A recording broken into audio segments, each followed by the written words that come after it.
p.m. Thank you to everyone for accommodating the later time. I've been sitting in a federal site visit all day today, so I hope everyone's been having a little bit more fun than I am. We will go ahead and get started. My last HR Finance Committee meeting, I'm gonna cry. It has truly been an honor to chair this committee for the last 4 years, and this team is absolutely fantastic. I'm kind of glad that we're going out on the presentation you're doing on Tuesday, because it's one of my favorites. This has been truly an honor, and I appreciate you all trusting me and answering my ridiculous questions, and allowing me to grow as a leader as well. I will miss each and every one of you and your reports. We'll be trying to get public copies of the facilities and maintenance report, Mr. Spooner. All right. We will begin with the HR Monthly Department Summary Report. So you can see the staffing updates there. We are still continuing to do quite a bit of hires. Also retirements, resignations, and leave of absence, a very, very busy time. You'll see later in the agenda where we have changed the rate of pay for our substitute teachers and substitute paraprofessionals.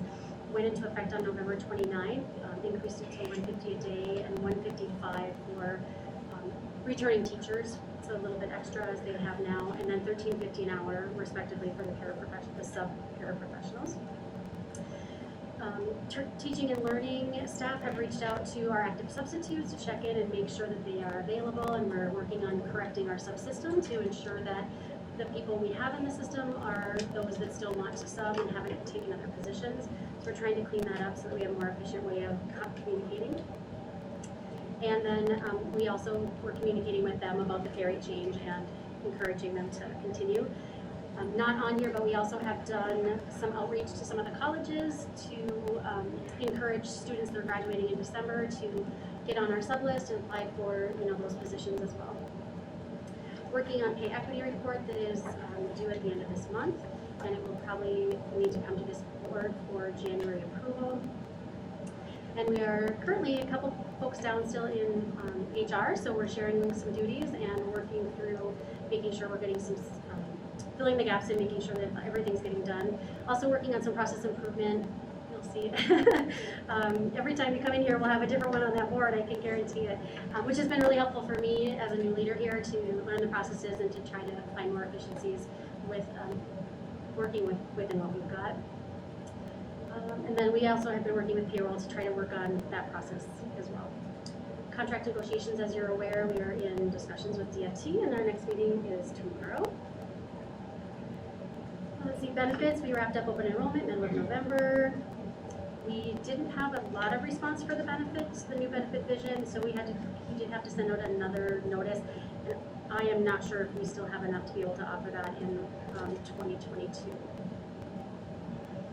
And then trying to get back to some of the in-person benefit orientations and those type of things after the first of the year so that we can have a little bit more engagement with our new employees. As of the time this was published, those were our current openings for vacancies, and I'm sure that has changed as we have people that are coming and going every day.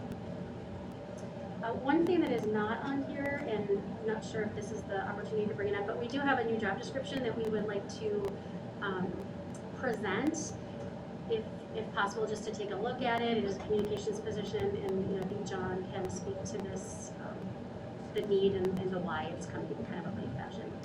So as we know, Katie Kaufman, who leaves very big shoes for us, has worked in the district for many, many years. So the last time that job description was updated was over 15 years ago.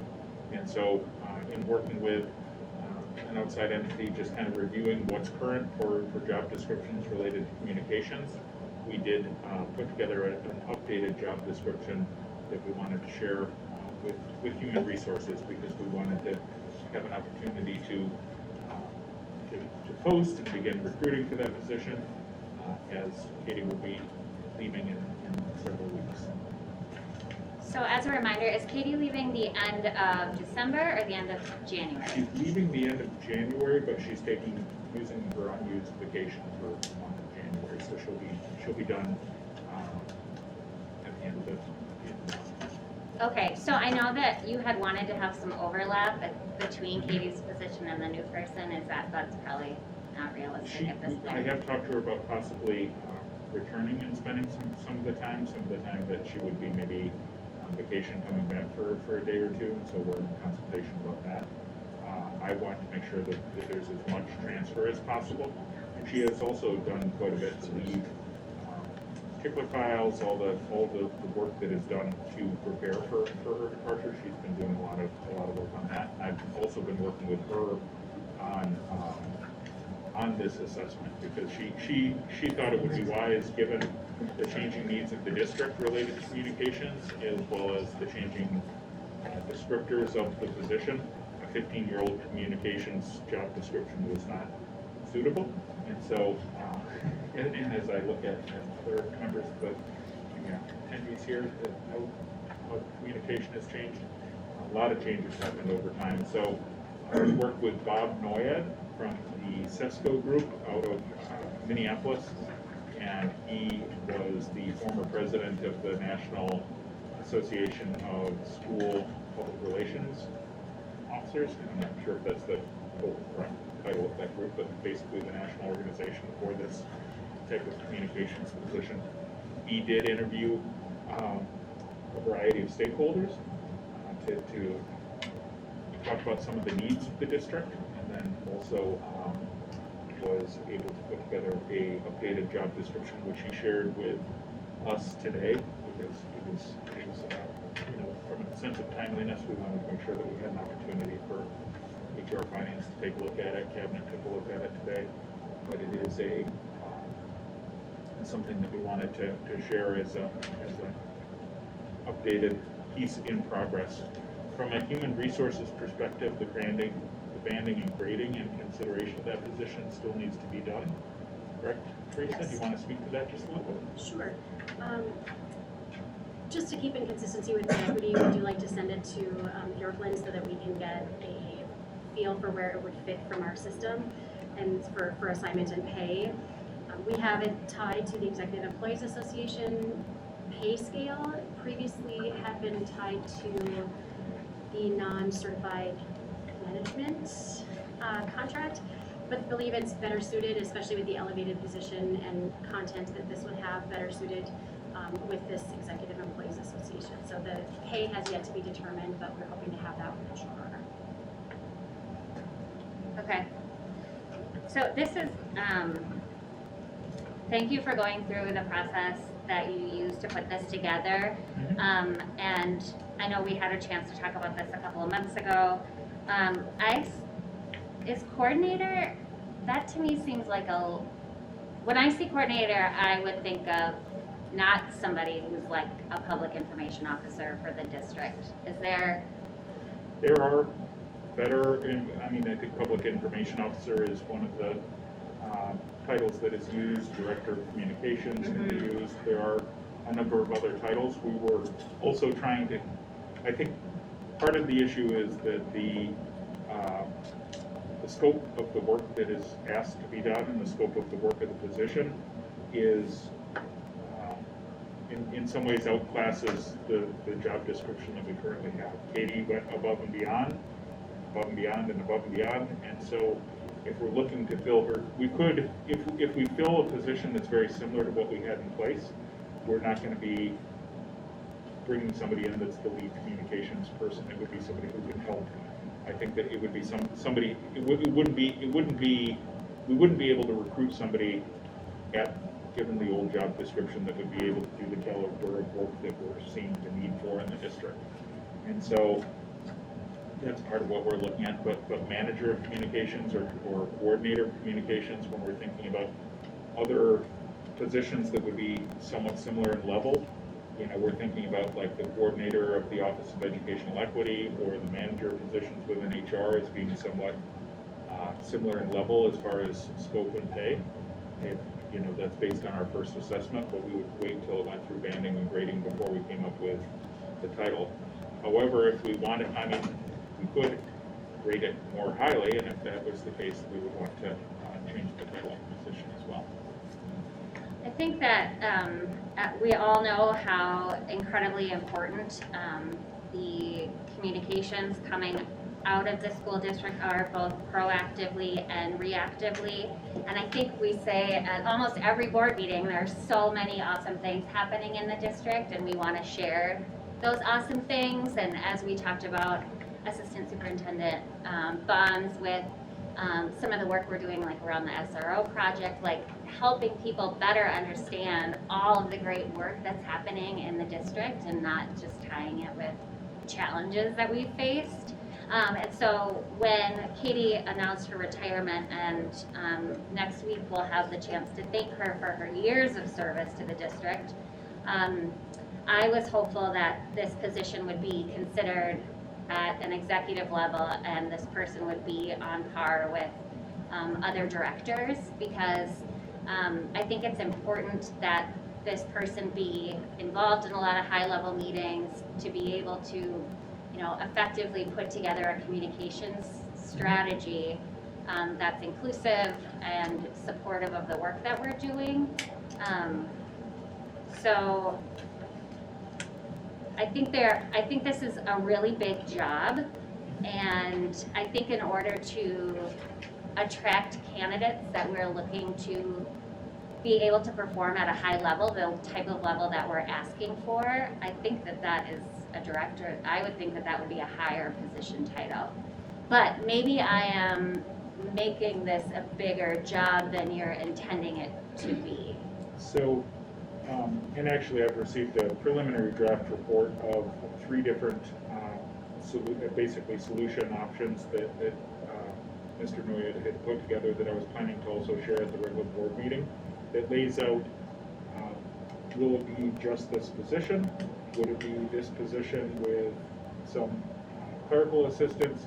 So looking at the needs of the overall needs of the communication for the district as a whole is important, but at the very least, out of a sense of procedural, protocol, I wanted to make sure that you had at the very least, were able to see a draft of the position description. There were a few things personally that came up for me in the past few weeks that kind of, I would have preferred to have it done at the end of November and got things hired, but given the circumstances, this is the copy that we have with the draft of the position description. But I think after we have it set for banding and grading, I think we'll probably have some results for that prior to our regular board meeting. And if there's a change in title, or if there's a change in description, we could bring it forward then. I also think it's important for us to, even though because of the importance of the position, it's important for us to hire well. Right.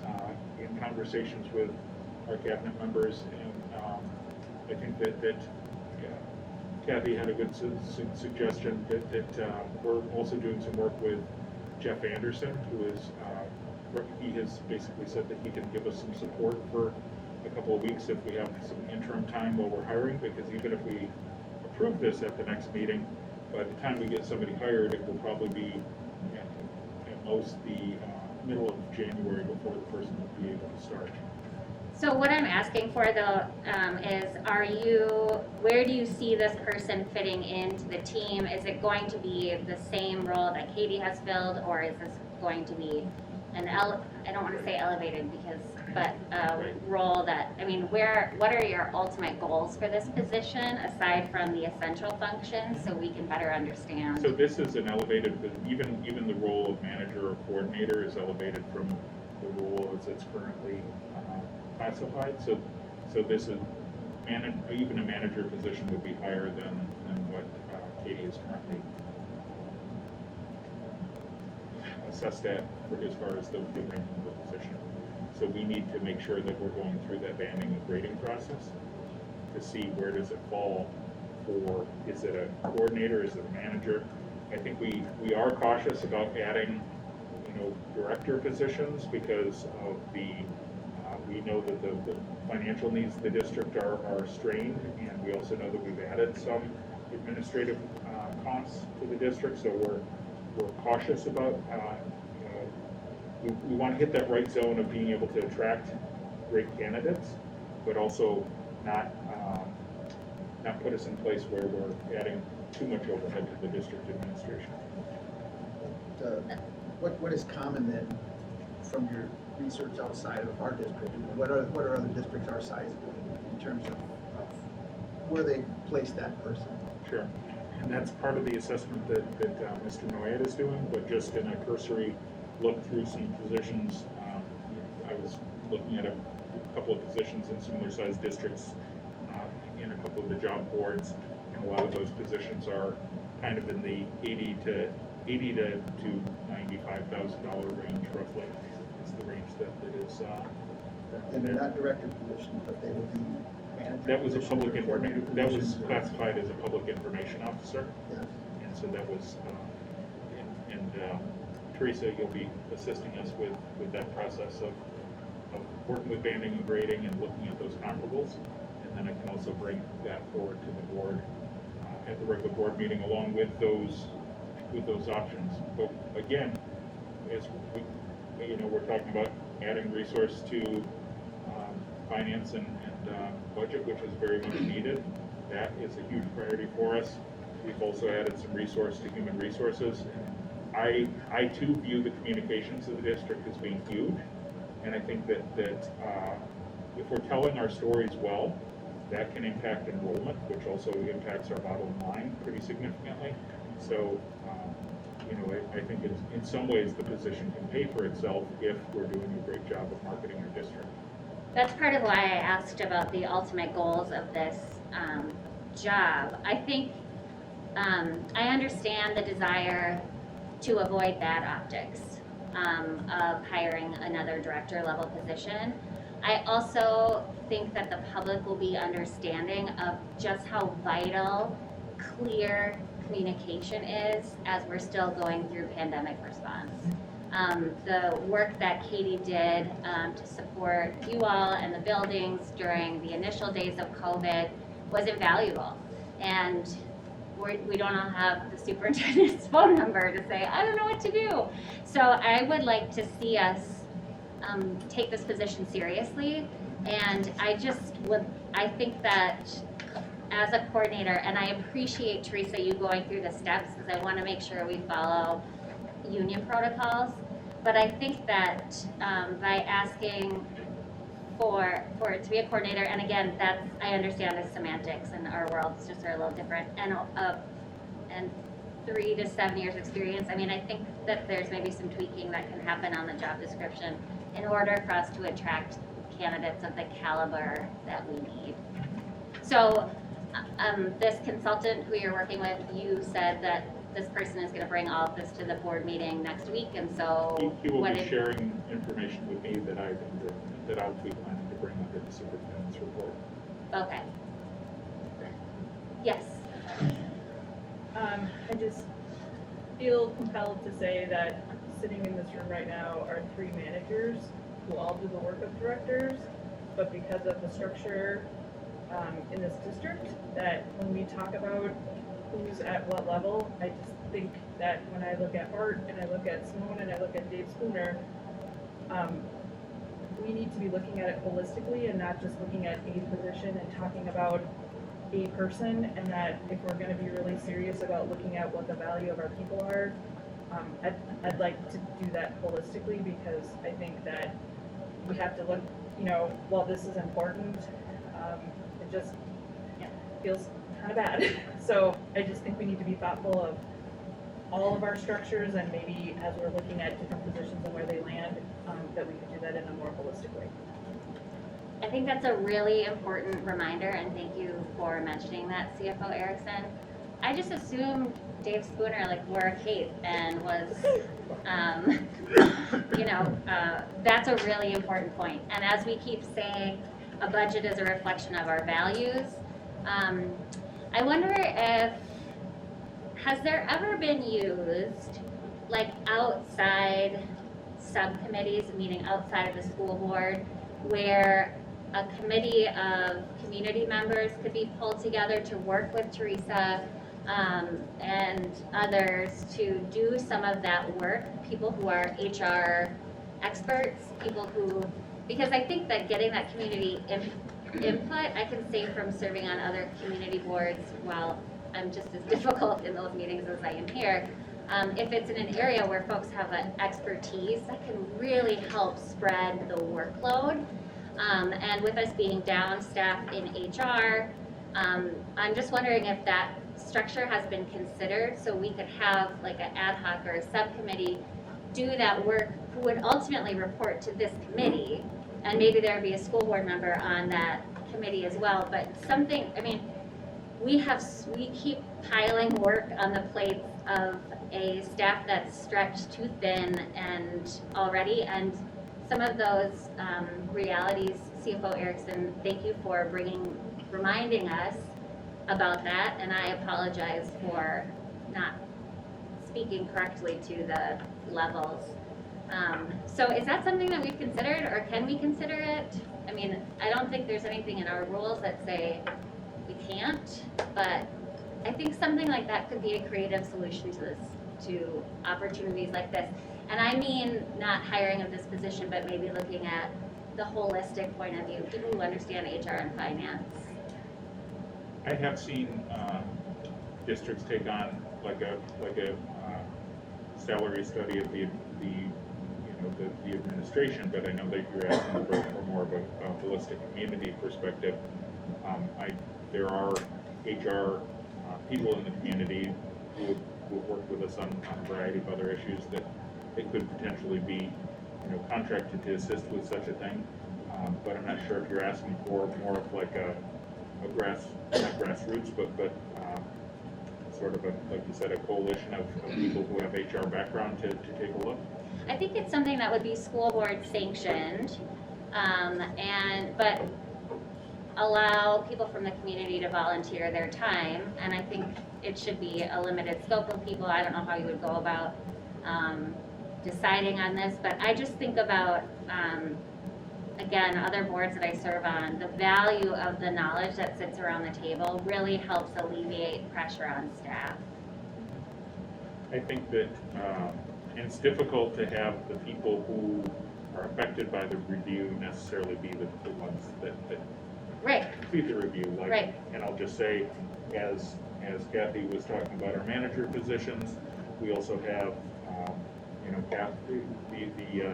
the CFO and the assistant superintendent that are basically making pretty much the same salary as the directors that they supervise, and so there's a need to examine those areas as well. And also thinking about position title, I think that with this being a separate independent contract, it's generally been, it currently is a separate independent contract, so if it's not joining with a bargaining unit, we could use another title that would be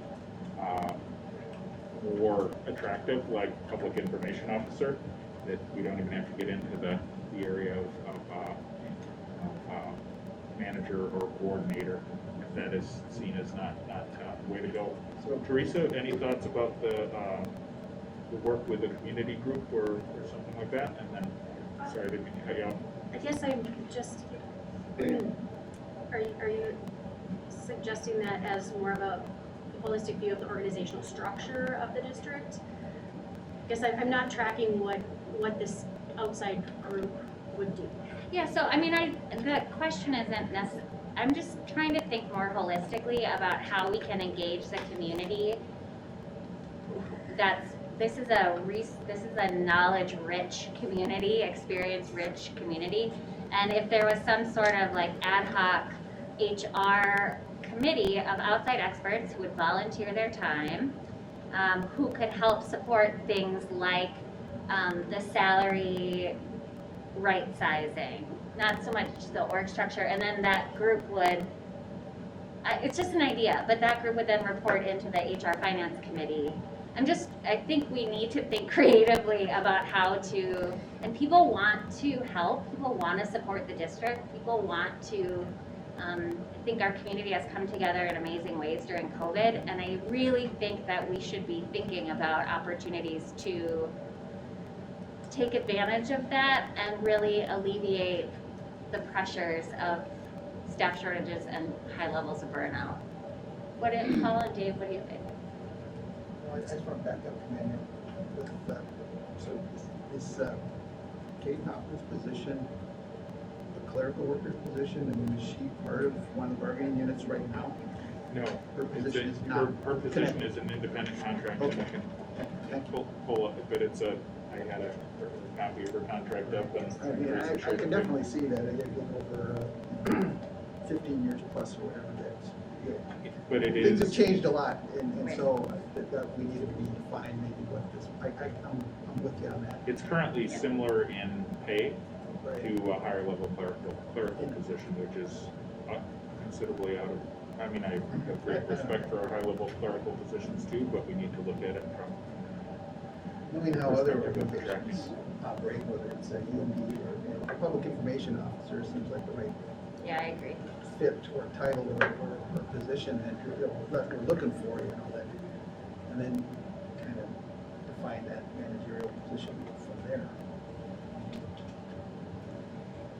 And people know what that is when we say, It's very clear. It's not one of those like new job titles that makes no sense. well, there's a lot less, there's less explanation.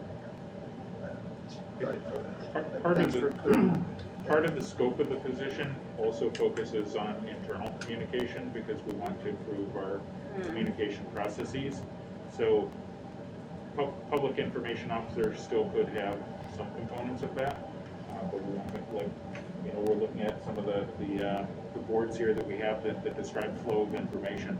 We're really trying to get better at communication mapping and systems and structures of communication in this And position. marketing coordinator, we don't have a marketing team, so why do you have to have a marketing coordinator if we don't have a marketing team? I mean, obviously, what's coming out there is the collective brain trust of your management team to work through marketing issues. Right, so To me, marketing coordinator should be part of this title.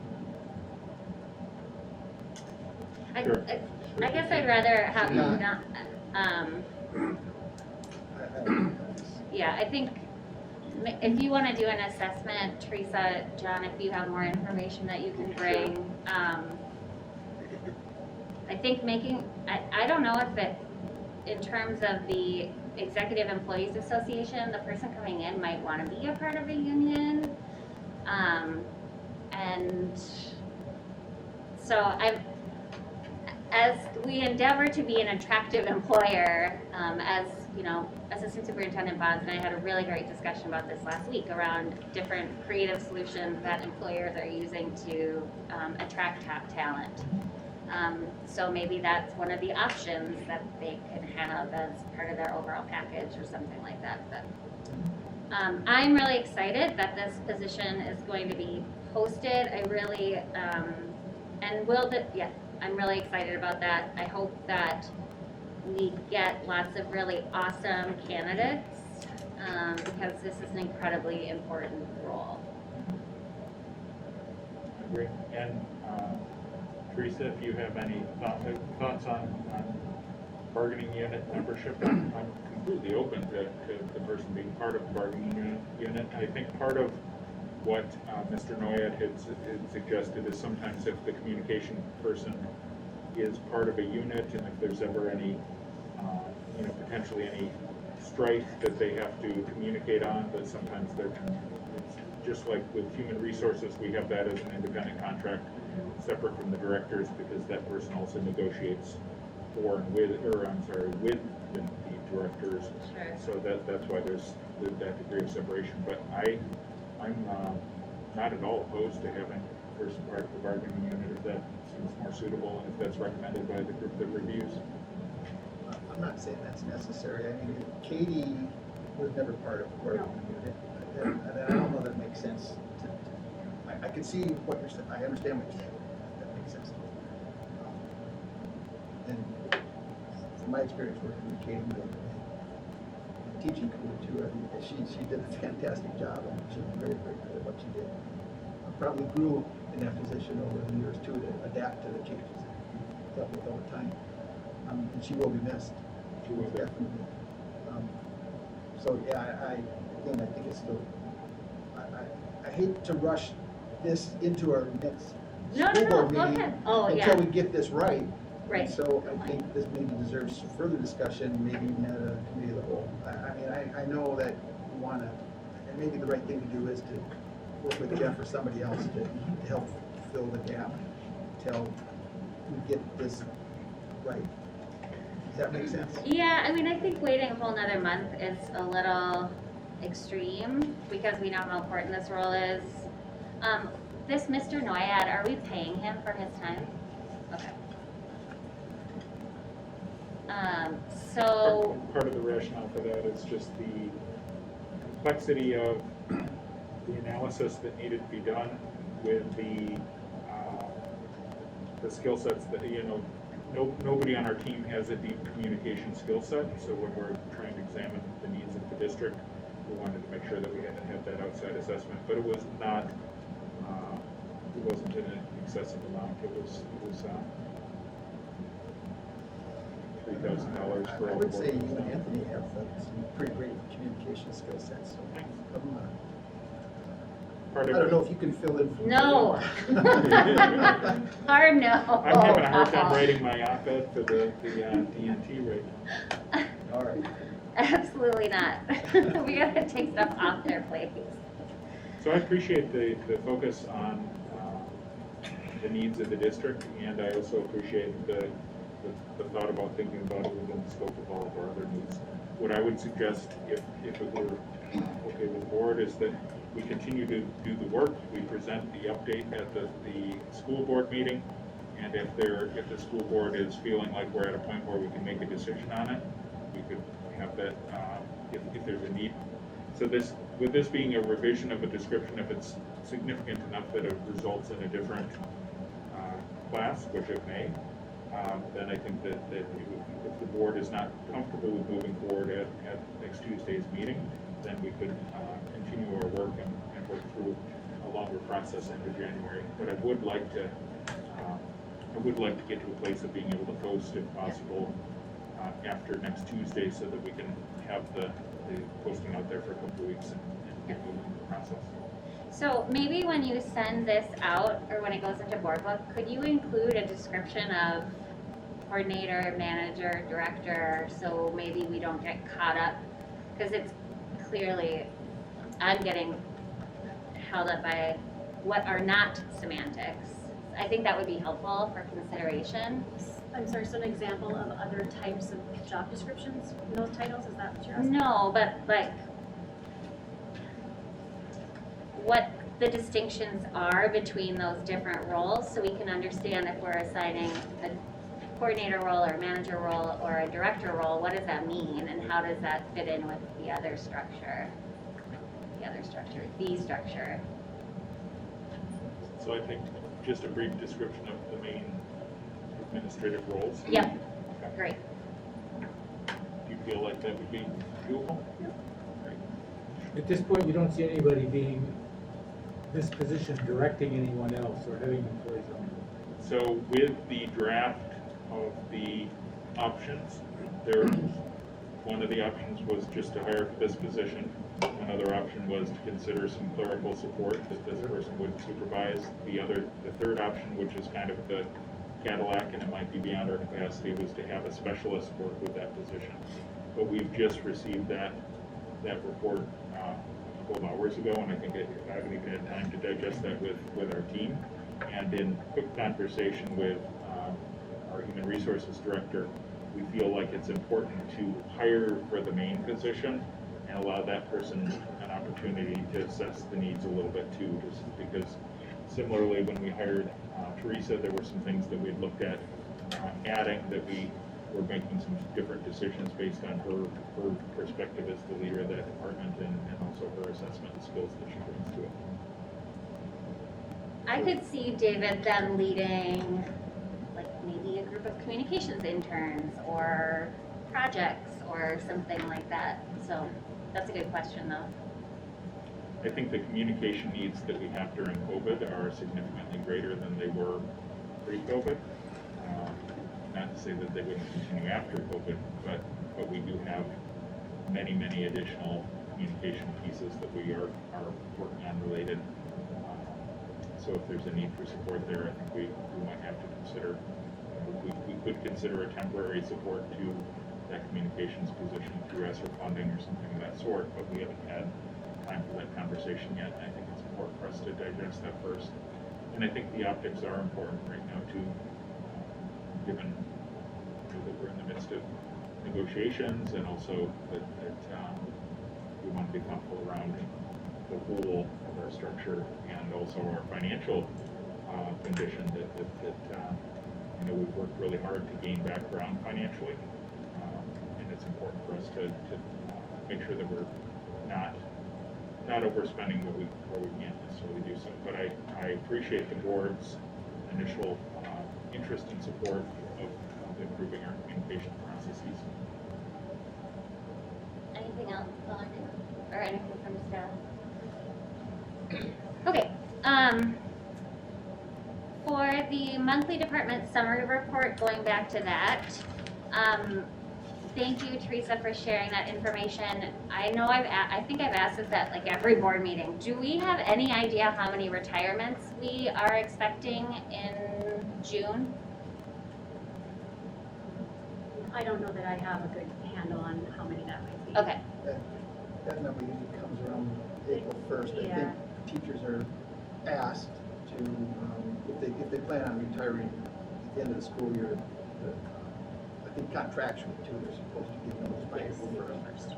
You're the one who told me though about the retirement meetings that teachers go to, so you can kind of gauge how many retirements we're Well, anticipating. There's some. I remember some that, although but some- not what I ate for breakfast.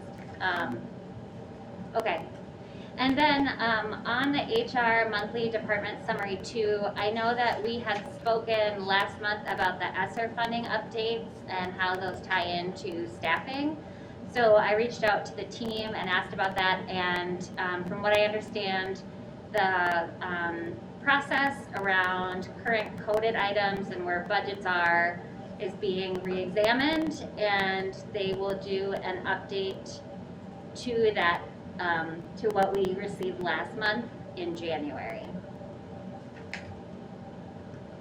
Any other questions on the HR monthly department summary?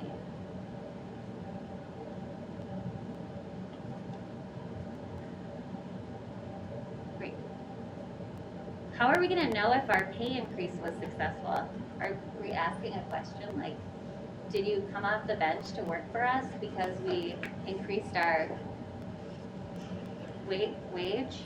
I would expect that we'll hear maybe Sure. anecdotal communication Okay. related to that, and I think just if we have a sheer volume increase, I would think that a portion of that we could equate to the pay increase. Right. We're also looking at metrics of substitute bill rate. So if I'm principal of UHG middle school, if I have 10 subs in a day, do I fill all 10? Do I fill 3 of the 10? What's the average rate of fill? So we're looking at that as a metric as well to assess some things we're putting into place. Great. I would like to think at a bare minimum, it helps us be more competitive for substitutes and at some of the other jobs that we're in desperate need for support on a lower end where we can really kick in. Some of those starting out in their working careers. Agreed. All right, moving on to business services. The finance department report. We'll be going through that, through the consent agenda. Simone will share some things. I just did want to give a brief update, if this is okay, at time about the 2 central Thank you. updates. We do have 2 active projects happening, which is that we had passed a resolution to extend the closing of Historic Central. They've been waiting on some funding. I wanted to let the board know and this committee know that our attorney and their attorney are working on a closing date. We should be hearing that soon. So it does look like they're the pieces that they needed to be able to move forward have come together. So we are expecting to see closing on Historic Central. So that will be a finalization. Our facilities, just so everyone's aware, our facilities team is still monitoring the building. We're still, it is not closed or mothballed in any way. So we are still maintaining and making sure that things are safe in the building since it's still under our ownership until the actual closing. And security is monitored there It as is. well. So, Yes. you know.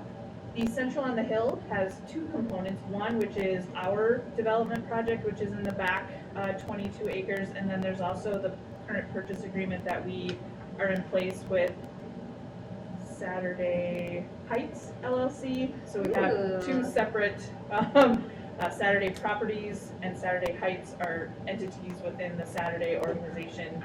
I guess They it's get all the common to- Saturdays. common to have different organizations with the purchasing. We are continuing to work with the Saturday team to finalize the master planning document that we have been working on. That is outlining information that needs to go to the city of Duluth in order for permits and other things to be approved. Our attorneys, our project managers, and Dave Spooner have been working just to finalize that project. And if you remember, Cunningham and Associates was hired by Saturday Properties, but as part of the purchase agreement, we're contributing to that master planning agreement.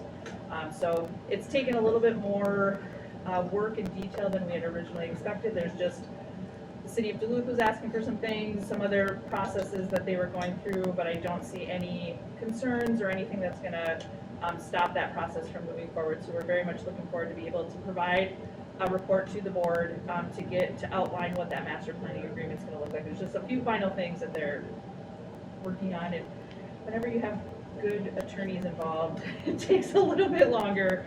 And I do want to just acknowledge Dan Matty, who's been working on that. Freiberger, who is our attorney, has been simply amazing in scope. There is another component, I should say, with the Historic Central, which was related to the historic preservation pieces. We had to make sure that there was components within that final purchase agreements related to, they call it SHPO, and Dan's been really working hard with them to make sure that that's all in compliance, and I think, Dave, that sounds like that has come through now, so that was another component piece that we needed to make sure we could get that done.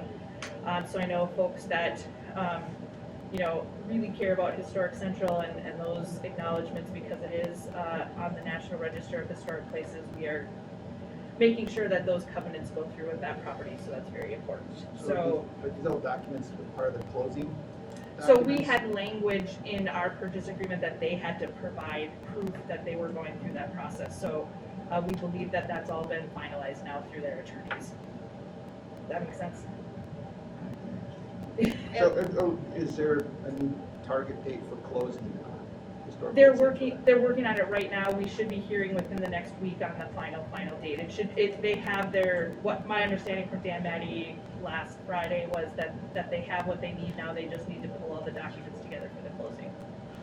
And if I remember correctly, when we extended it, we still got that chunk of money that we were set to get once all the paperwork was signed.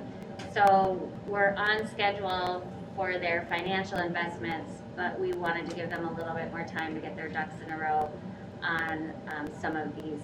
Yeah, so there was really we believe it was a HUD, because there was some nationwide backlog in the housing urban development organization to try to get that, so we understood that was what they were waiting on, so we were trying to be accommodating to them.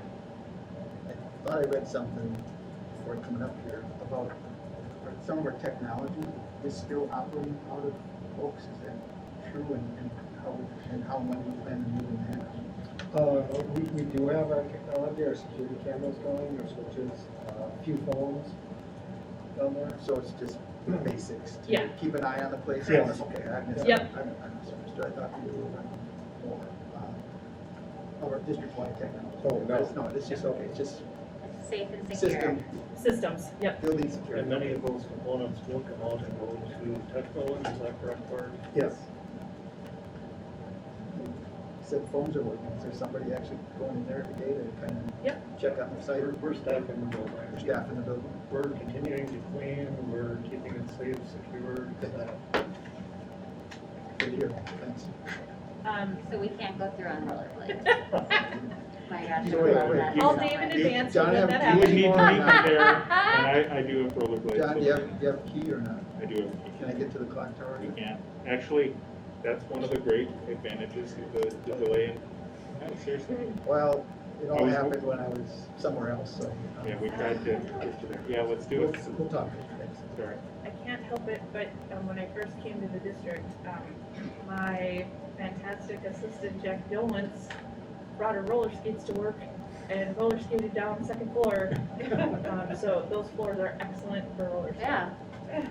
So if All you right, Mr. Spooner. if you need a chance to do that before the closure, someone should call Dave or myself, and we will get you into the building. After we sign a liability waivers. waiver. Stay away from the stairwell. We had bumper people, so she couldn't go too far without Do you being have safe. photo documentation of that? Video, Even better. yes. All right. Thank you for, so the purchase side, the purchase agreement side of Central on the Hill, that is going as well as we can manage, but we do hope to have a more full report in January so that we can continue to move forward. The partnerships that we have with the city of Duluth, Saturday Properties, and others, making sure that those processes are going well with that is important. There's a lot of things to be thinking about on the property, including easements and other things that are happening, the utilities and other things, making sure that we're coordinating all those pieces together. So we continue to be working on that. Our project on our side, actual development of our new buildings won't be happening until 2022, but we are working on interior demolition and remodeling of the facilities building or the facilities annex building. So we were able to get that successfully bid out, and we're working on those projects right now. So that building will be prepared further along than the other pieces, and I think we're projecting May or June of '22 that we would see substantial completion on the renovation of the existing facilities building. Obviously, another component piece of the larger scale on the property would be the demolition of Central High School. So we are continuing to work with the timing of that, but that's all part of the the purchasing and the closing and the timelines that we have with the purchase agreement and when those things can happen. So we continue to work with the city on that to make sure that we can get through that process too. But that's not an imminent thing. That's going to be working down the Sure. line to make sure that that's happening. So we feel very confident with the team from ICS who's doing the management of this project, and again, Dan Matty, very integral in a lot of these discussions with Saturday Properties and that relationship that we're doing there, because there is work related to utilities where we may be sharing accessibility, not necessarily sharing utilities, but where the accessibility is happening, so we're partnering to make sure we can get those things done correctly. So I hope that was That was just an great. overview. Open for any questions on either of those. Thank you.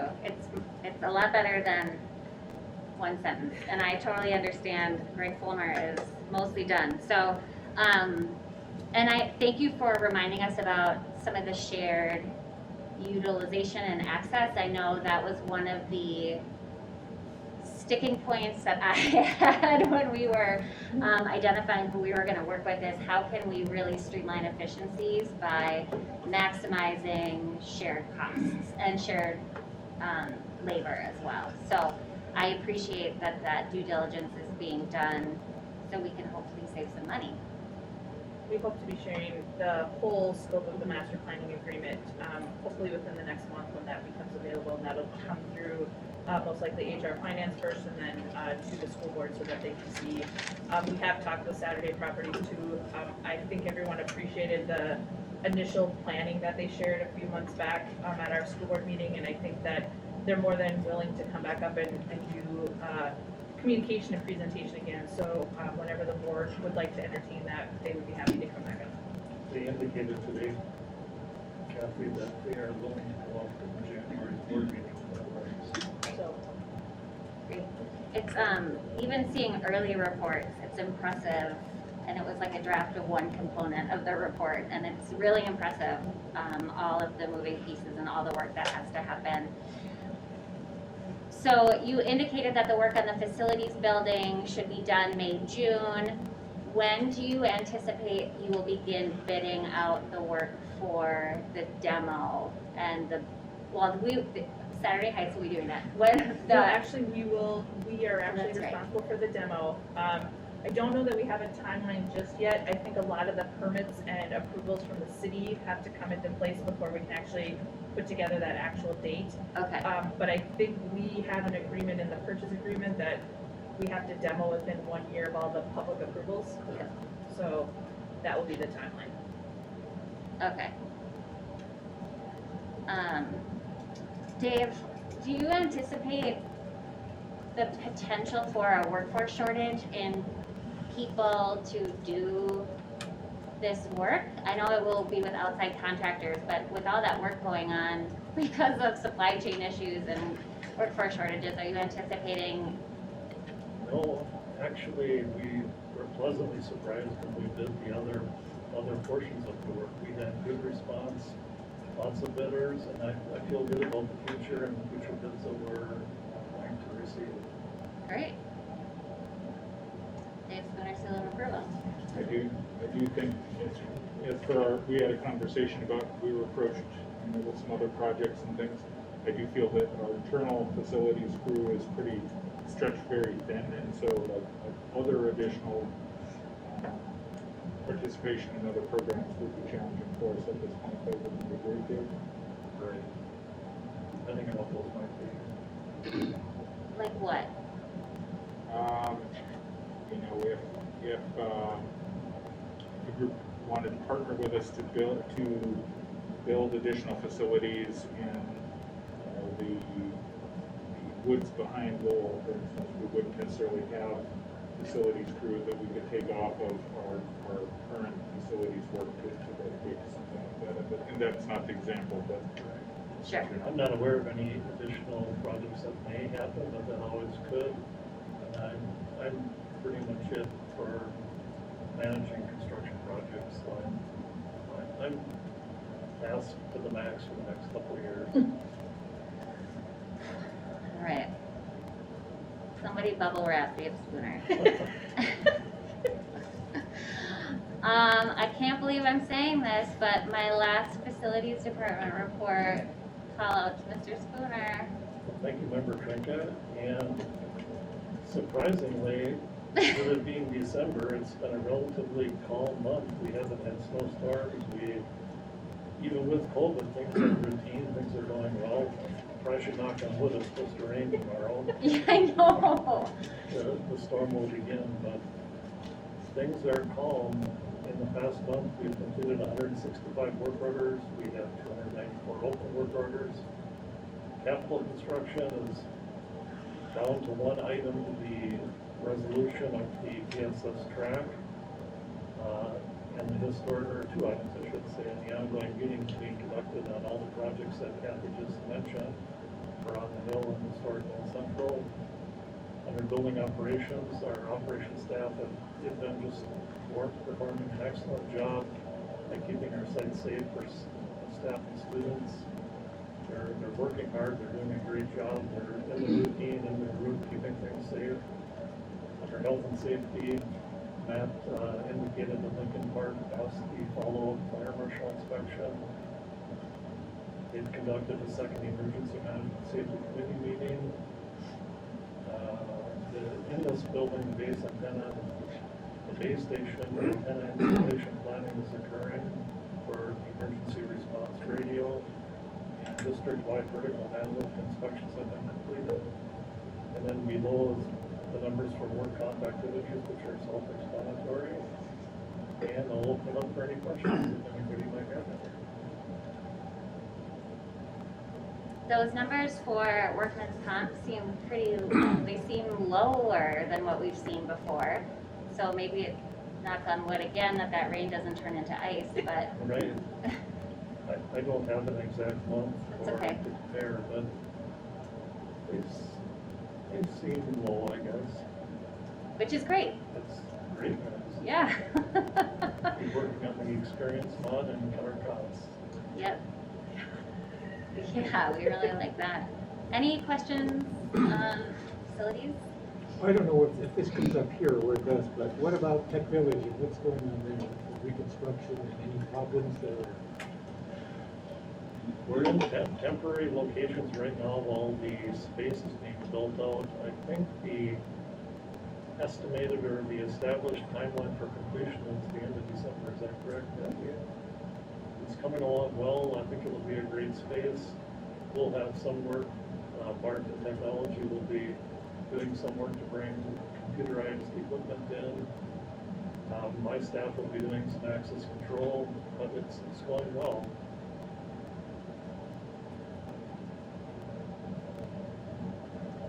Great. I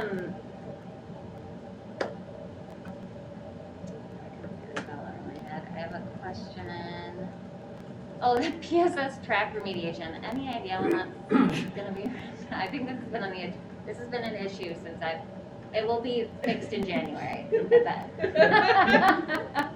It is my goal to meet with our attorney, Kathy and I meet with the attorney, hopefully this holiday season or early in January and try and resolve it.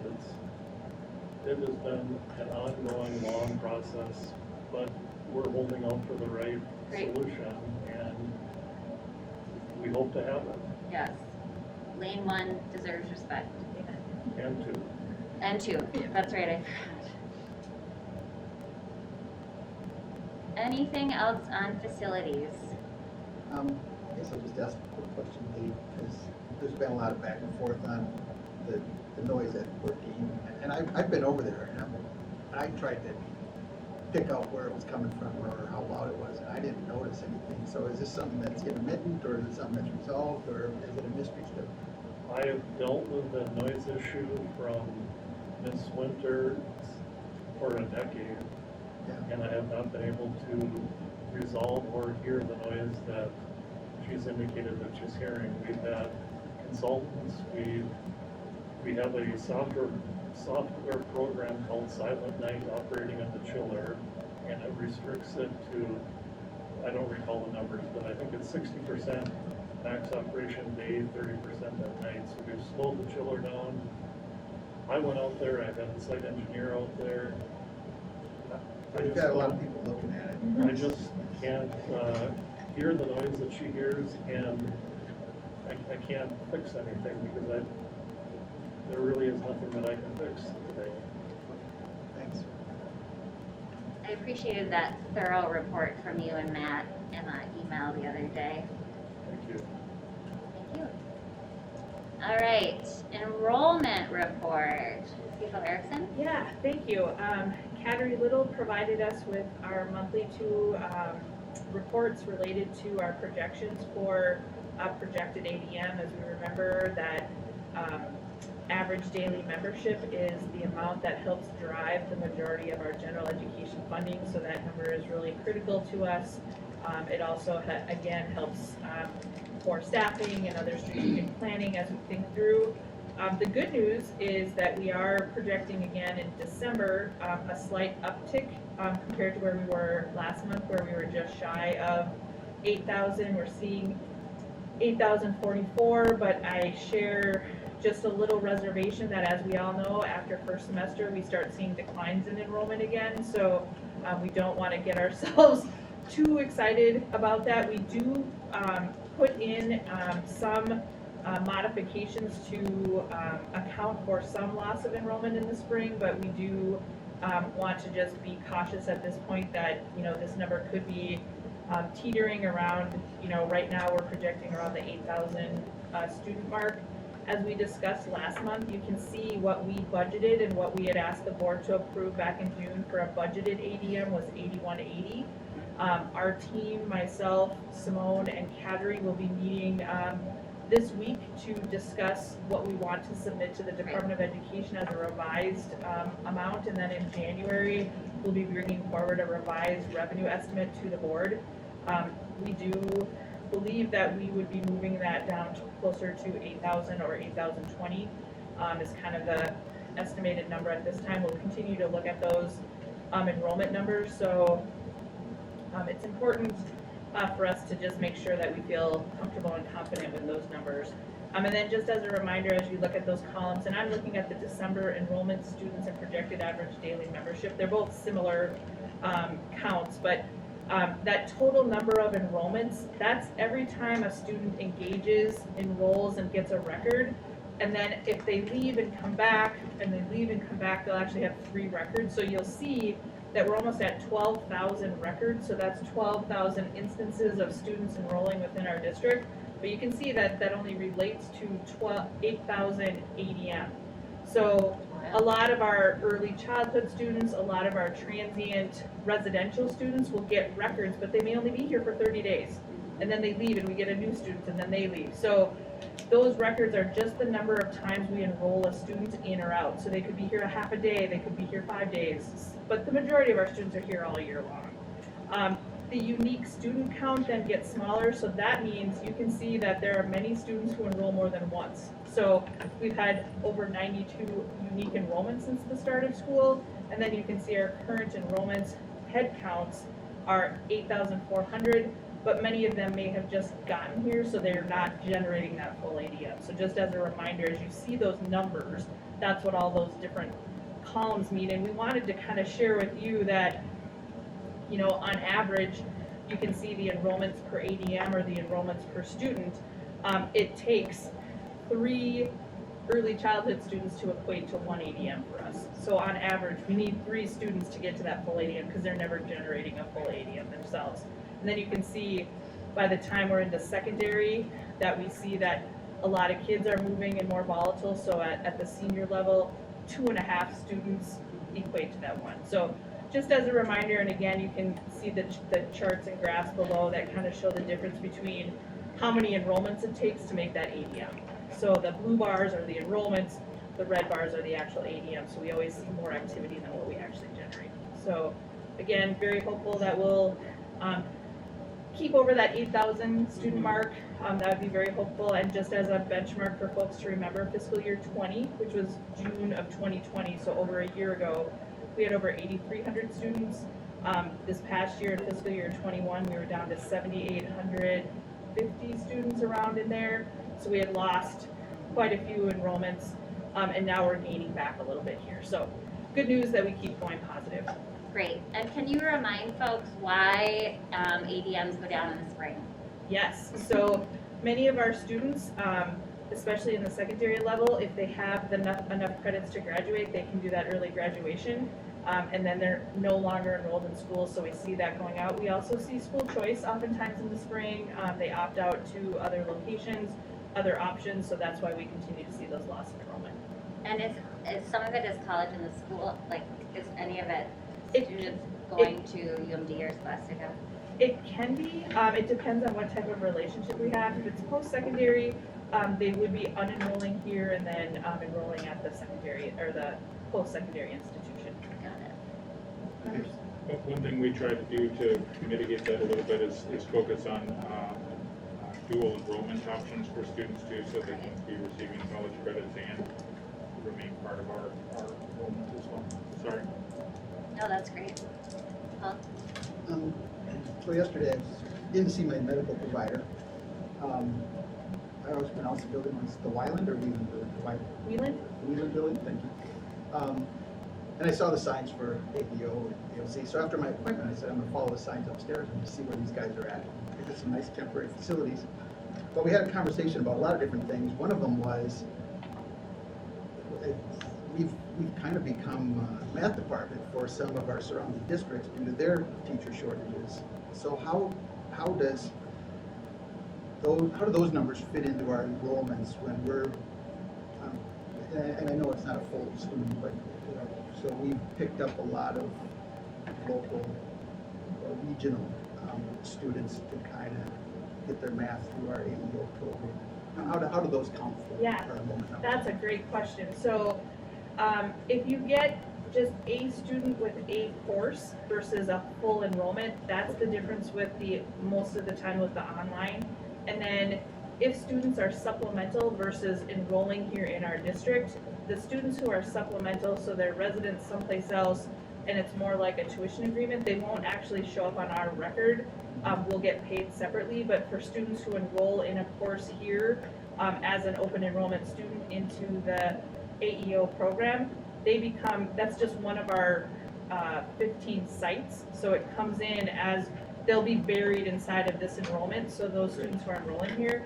But keeping in mind that if we're projecting them as enrolled and then projecting them all the way through the end of the year, that may only be like a 0.07 or a 0.12 versus a 1.0, because they're only taking one course maybe for a half a year versus taking a full complement of students who are fully enrolled.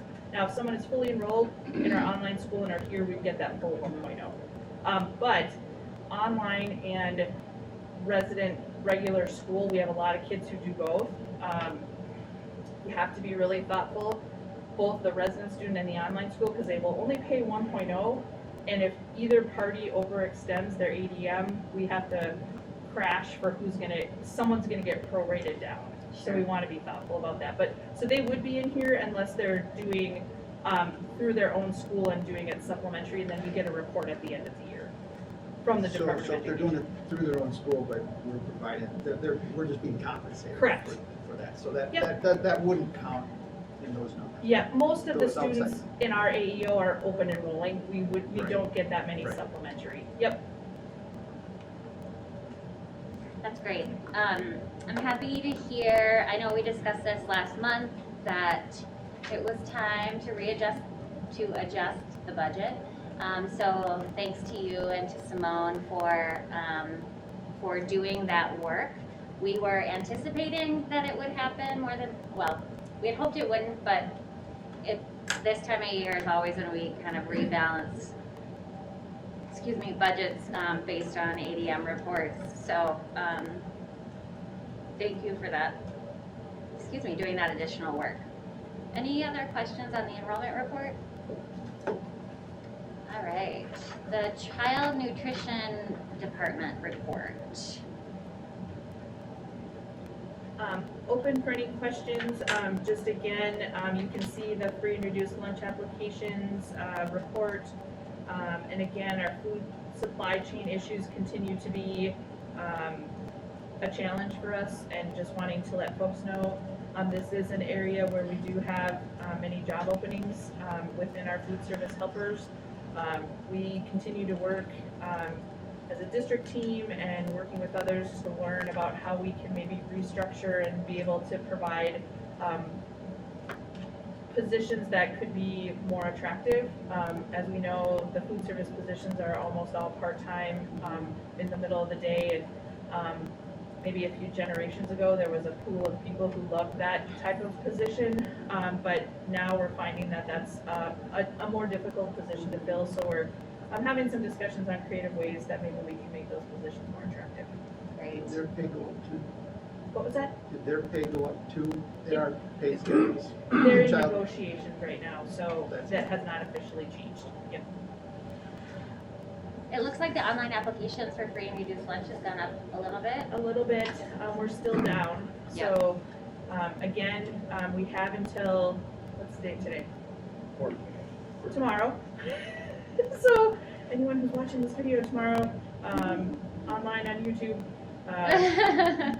it would be critical. I do wanna say, much kudos to our building staff, the TLE team, and others who advocated to get that messaging out. I think it's been in the superintendent's mailing every week. We've shared it as much as we can. Again, both economic condition, when economics for folks get better, they don't qualify. So there is a component of that in our region where we have had less people qualify, and that's great news, but that is a direct impact then on revenues for the district. And then just, some of the continuation of the free USDA lunches has just caused folks not to realize the importance of doing that application, because it does impact several of our revenue streams. So we will continue to hope that we continue to see that. And even though, I do want to clarify that even though after today that won't affect this year's counts, people can apply for free and reduced or application for benefits at any time. If they join our district, they should do that. And then just also want to remind folks that there's also what they call the direct certification. So if you are, have services through the county, you may have direct certification where you don't have to fill out the application every year. So we do have a set of families who are automatically certified for free reduced lunch, so I don't want folks to think that there isn't other components of that as well. So that is what they call direct certification. So, but we continue to encourage people to apply if they're able to. Thank you. And any indication, I know, I likely know the answer to this question, of the USDA's forecasting for continuation of the free program? We have not heard anything Okay. specific. Not surprised. Are we prepared for the holidays? These additional days we're Oh, that's right. preparing to provide food for students as needed? So we do have, we have done significant work with our community partners, and we have resources that have been shared. Some of our community partners are represented here, actually. So we are going to be increasing our food distribution. Also, the Boys and Girls Club changed their programming to be daytime programming, and they serve an immense number of meals to our community. So that service will be open from noon to 8 p.m. So that, as opposed to just evening hours, so that's an additional source. And then we have Key Zone programming being offered at 2 different sites through the YMCA, so that includes food in those regards. We have asked, or we are distributing that information really broadly too, trying to make sure that we're going through our integration specialists, our families and transition people, getting all the information out to any of our housing authorities. But I appreciate that question, because I think that was one of our biggest concerns, was how we're making sure that those in need are able to get the food that they need. That's important, so I'm glad to hear that we're making progress there. It's going to happen. Thank you.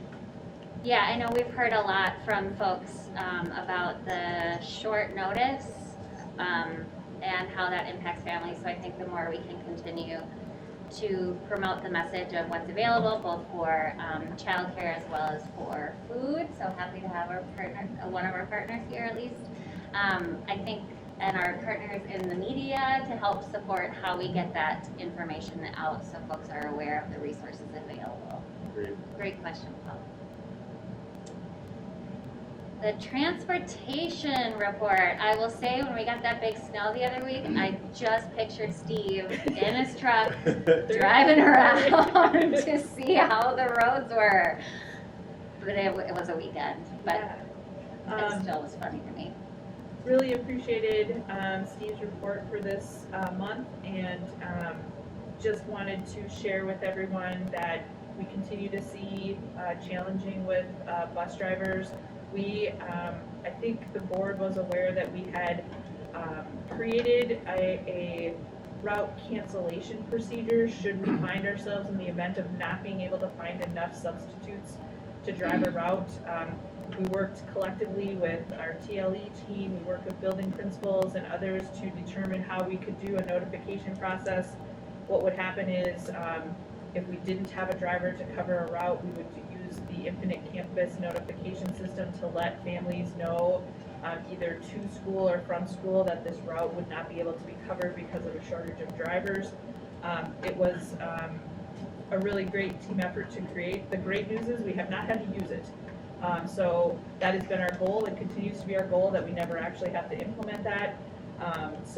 But I just really wanted to applaud our administrative team and Steve and folks that were willing to kind of pull together. Danielle Dorn, who is the expert on Infinite Campus, was able to put the ad hoc systems in place so we could do these notifications. It was just a great example of a team effort, and it came out of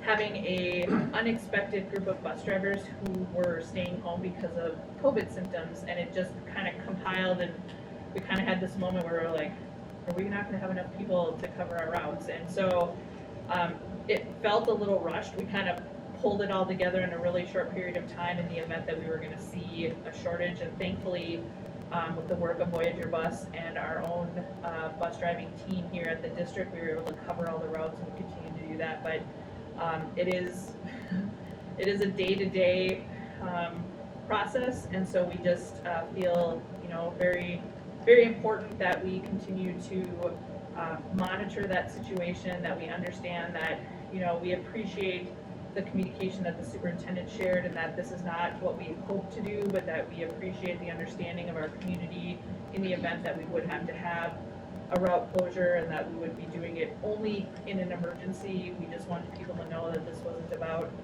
all of a sudden just stopping routes because we could, that this would just be after everything was, and as you all know, many of our staff, including Steve, drive bus when we need, so this would just be in those really extreme events. So that's been just a great teamwork effort. And again, you can see just as general trips for the month and other pieces. So we just really appreciate all the work that our bus drivers, both our contractors at Voyager Bus and our own team, and especially Steve.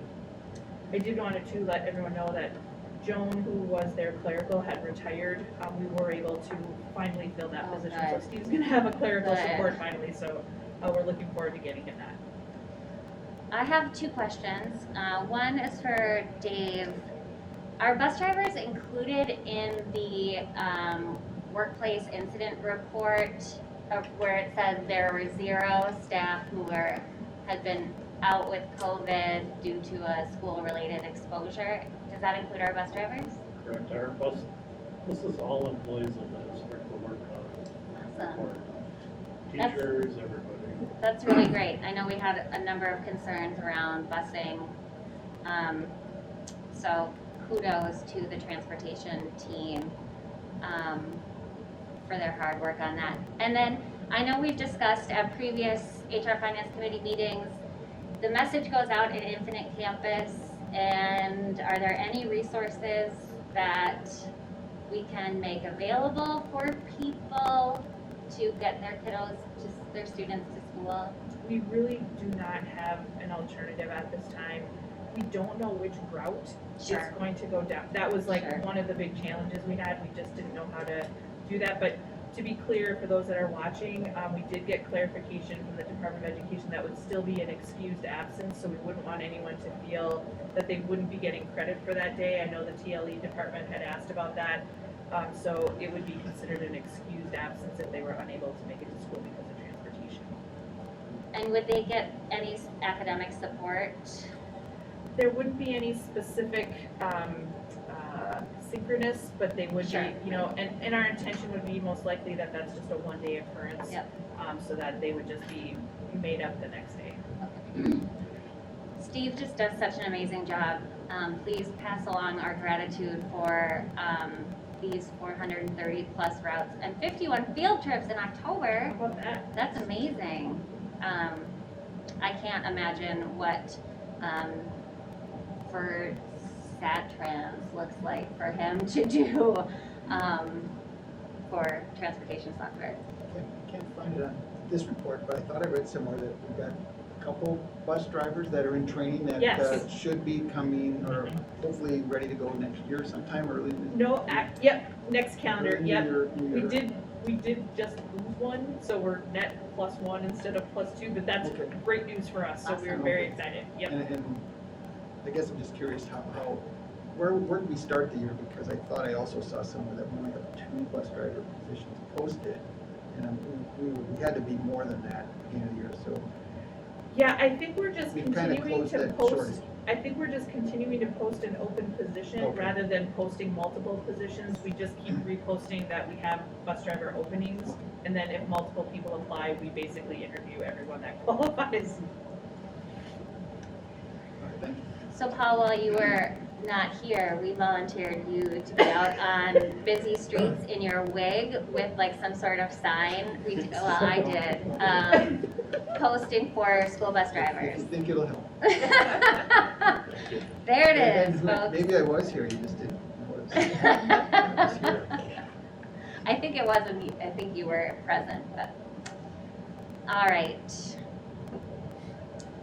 I am really excited that this next report, I'm sorry, Bart, Oh, that this that's next report has been added to the HR Finance Committee report, technology. I'm excited to hear what you have to say, Bart. I do think that it's important, I have the voice of member Dirk Eater in my head. Oftentimes, technology falls under finance, and working in healthcare, I know this all too intimately, which sometimes gives the perception that it is ruled by finances as opposed to strategy. So as the work gets done by the next school board to do strategic planning, making sure that technology is a component of that and we're allocating resources based on a strategic plan, so that technology doesn't just become a cost center, but rather becomes an integral component of strategy. So Bart, welcome. Well, thank you. Yes. The first point I put out there is the cybersecurity, because I think that's very important. Yes. Especially during these times. We received 1.2 million inbound emails in November. 56,000 of them were identified as spam and blocked, or again, put in the spam folder for our users. I had 13 emails that were blocked under the data loss prevention system that contained either social security numbers or credit card information. And those were outbound from staff. The next item is our E-rate. We have one RFP, one bid out there for wireless infrastructure. That's to replace pretty much all of our hotspots across the district. It's going to be opened on February 4th, February 4th. And the estimated value of that before the E-rate discount is $750,000. Before which discount? The E-rate discount? Oh, right, okay. So right now, because of our free and reduced numbers have reduced, we're looking at having to pay 50% of that. 50% of 750,000. Roughly. And this was not budgeted for? It was. We are shuffling our budgets now because of ESSER so that we can help cover this cost. But you can see how free and reduced lunch counts can impact multiple funding sources. And just as a reminder for folks, that E-rate is that federal reimbursable program. So we don't get the money. They basically reduce the billing piece. It's kind of complicated, but that E-rate does go a long way to help the district in some of our technology funding. So USAC is throwing around money left, right, and center. Are there any, I know that we currently do get a discount through USAC, but are there any additional funds available through USAC or the FCC? Right now, we get reimbursed for our Yep. wide area network or internet. So we have that going on now, and that gives us roughly 100 and some thousand. We have last year's bid out for a new firewall / filter, and that was, the value of that was like 250,000. We haven't moved forward with that yet. We are looking at about a year for this to see utilization of our services. Okay, So we might be exercising that as well. okay, great. Not that you want to deal with the limitations of an FCC grant, but Yeah. We're thinking of the COPS grant at this very moment and saying, we don't have to do that again for a few years, that'd be great. great. The next item I have is our help desk tickets that we've addressed in November. We received 506 new tickets. 529 tickets were resolved. 575 tickets remain unresolved. And the average resolution time was 171 hours, which is roughly 7 days, which is outstanding. But our tech support, we moved up to 3 of them now, and they visit schools 4 hours per week.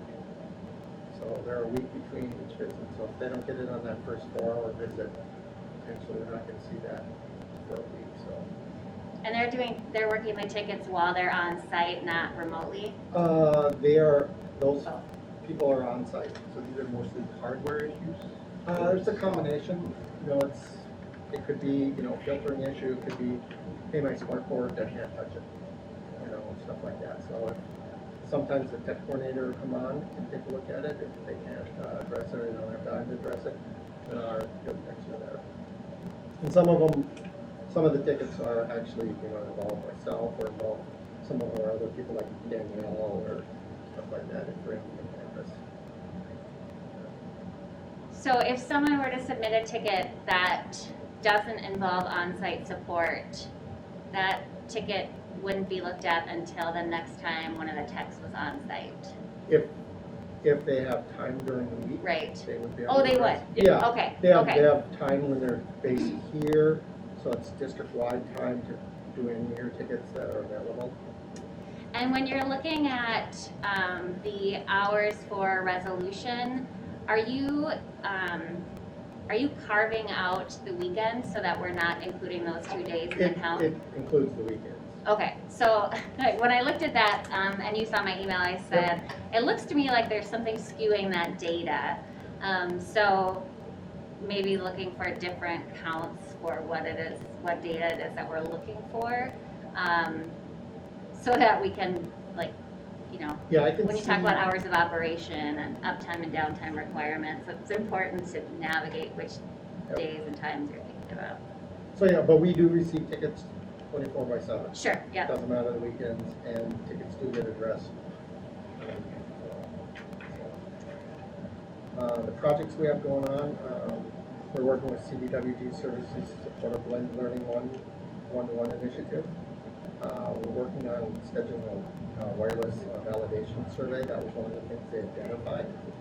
Go around each site to look at the RF interference and stuff like that. So we were looking at potentially doing that in the next month. So I have to work with principals and leadership to see when we can do that. We're also working with them for our cybersecurity. And I listed some of the stuff they've helped us with. Develop incident response playbooks, which is just basically guidelines if you have some of these incidences, help us out. And then working with site and for technology staff augmentation services. And that's to set up and support our roughly 500 desktop systems that we received, or we're starting to receive now. That we paid for with ESSER dollars? Yep. Did you say desktop? Desktop systems. Oh, wow. So we have a number of them for replace the Fab Lab, the Graphic Arts Lab, so that's 90 of them. Oh, on wow, that. okay.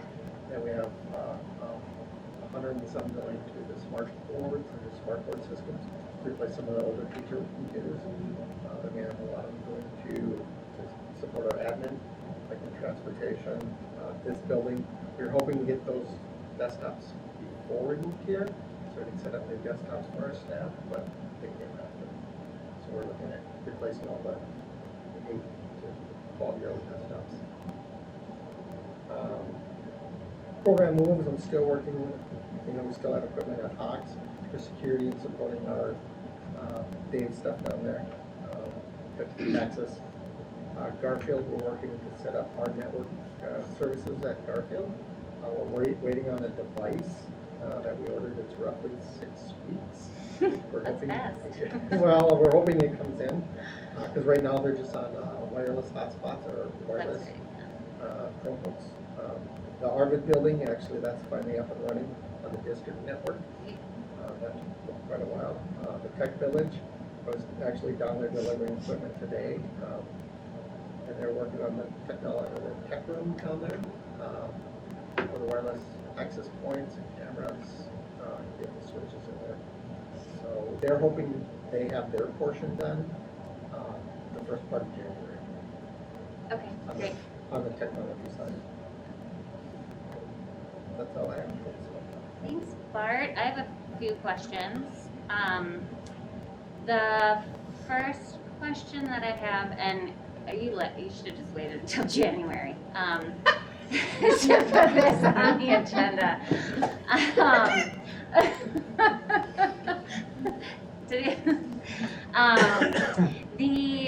I'm happy to see that we're working with someone as a VCIO. Thinking about the cybersecurity incident response playbooks, we at my organization went through a potential security threat a year ago, and holy cow, did those playbooks come in handy.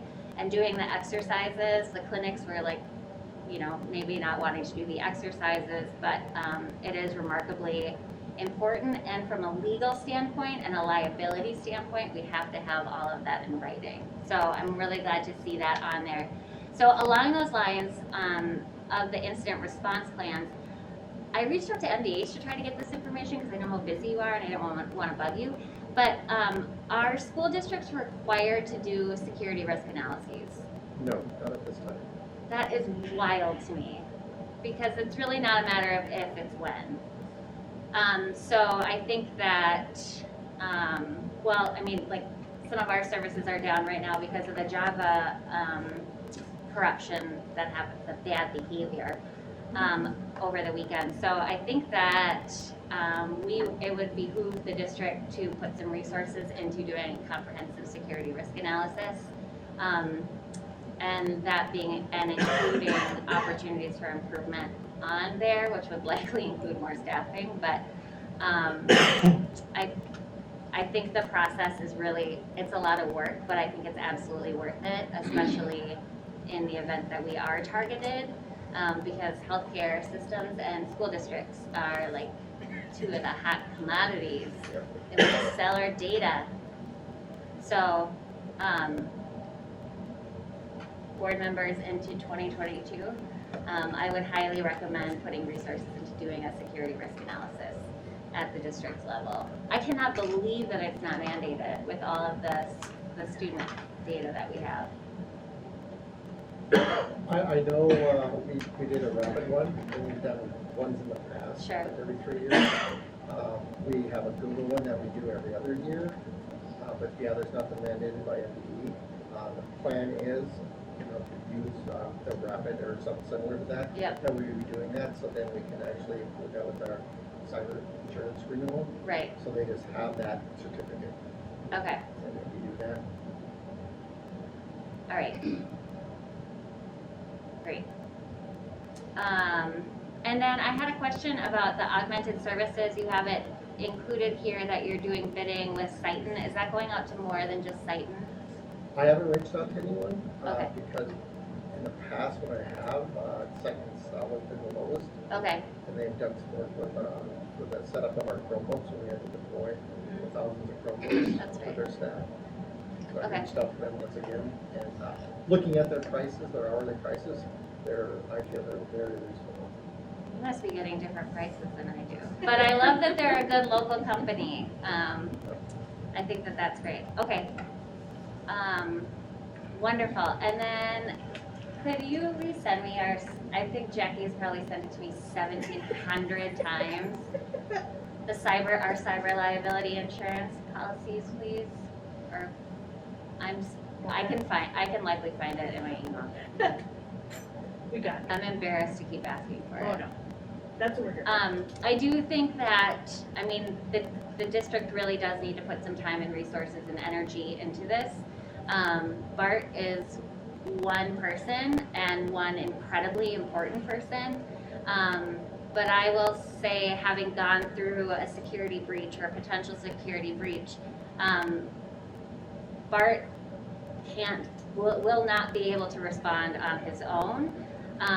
And if you don't have a relatively sophisticated understanding of the network environment, you also kind of render yourself a little bit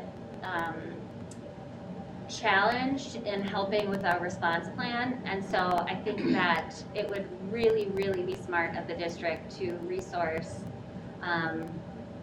further resource our IT department. Bart's amazing, really amazing, and does likely 7 times more than anyone thinks he does. But I really do think that it is important. I think I've been asking about this for years, but as we're moving to one-to-one, I think it makes additional sense because there are additional liabilities assumed with one-to-one devices.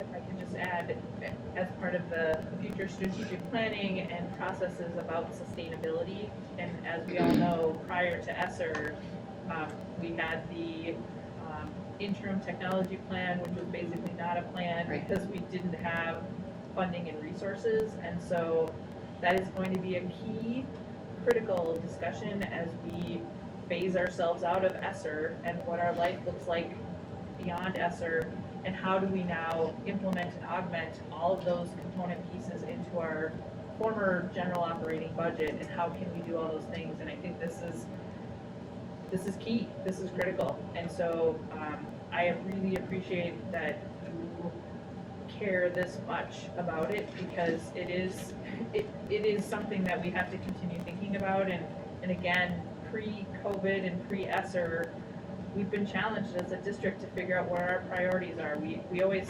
say technology is important, but when the bottom line came, we just didn't have enough to do what we needed to do. And we've set ourselves up with a lot of foundational equipment and processes, but how and when will we continue that process, and what will that look like beyond? So I wholeheartedly agree with the comments about Bart. I think he's one of the best spreadsheet people I've worked with. That's really saying something. That's a huge compliment coming from Kathy. He carries so much data, so much important data for us to consider and analyze, and we've been working together as a team to relate cost versus budget versus timing versus useful life versus replacement. And unfortunately, when you get a whole boatload of money at one time and you purchase devices all at one time, that cliff all comes together all at one time, which is why you hear, generally speaking, a phased approach to technology is great, because you have those yearly cycles when you purchase new versus.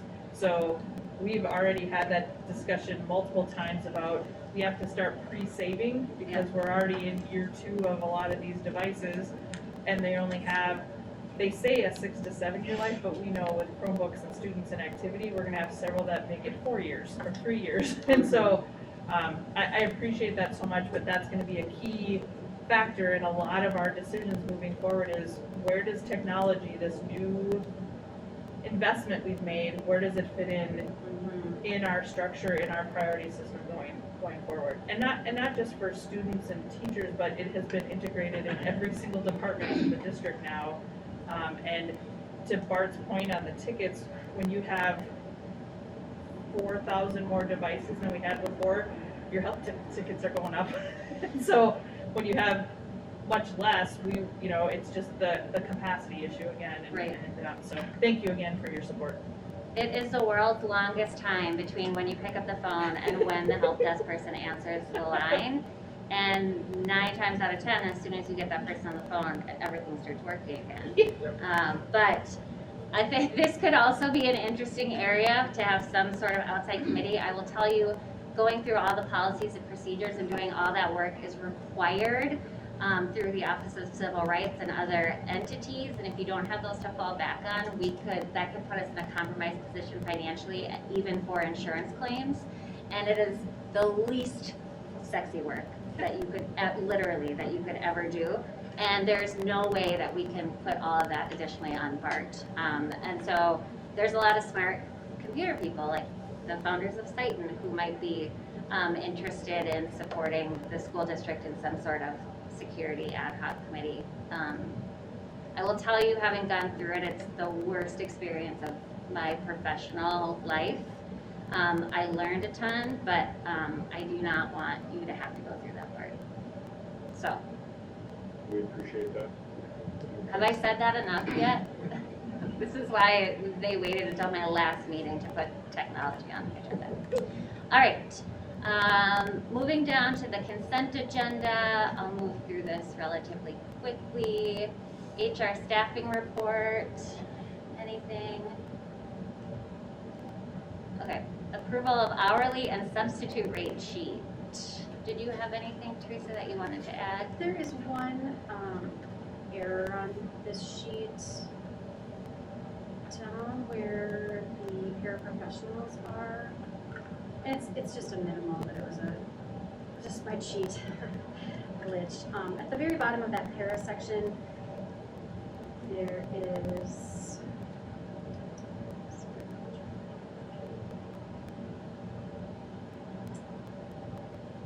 the graphic artist, and it says administrative decision. It's actually was an adjustment due to minimum wage plus So it's just got carried down as part of the other paraprofessionals, but that is not why, that's not the reason, so. But this reflects, as I discussed earlier, the increase to $13.50 for the paras that were paid less than that. And then at the very bottom of the sheet, you'll see the increase for the substitute teachers as well. Have we heard anything from, is there any speculation from Jeff Anderson around the $7.7 billion budget surplus and how that may or may not be allocated to education?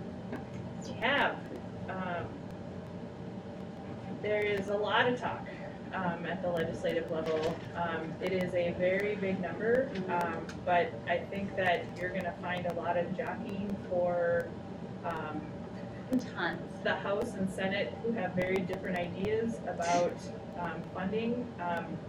As you recall, last year, one of the messages we heard from the Senate was, school districts are getting all this extra money, they don't need additional state money because you've got all this other money to fund, which wasn't exactly true because we weren't exactly able to just use it on anything we wanted. We had to do applications, we had to talk about reasonings why. We remain very hopeful, but as we know, when we see a surplus, we have to consider that one-time money as well. I don't necessarily see us getting a huge bump on the basic allowance, for example. I think they will do some work on that just because that's legislative.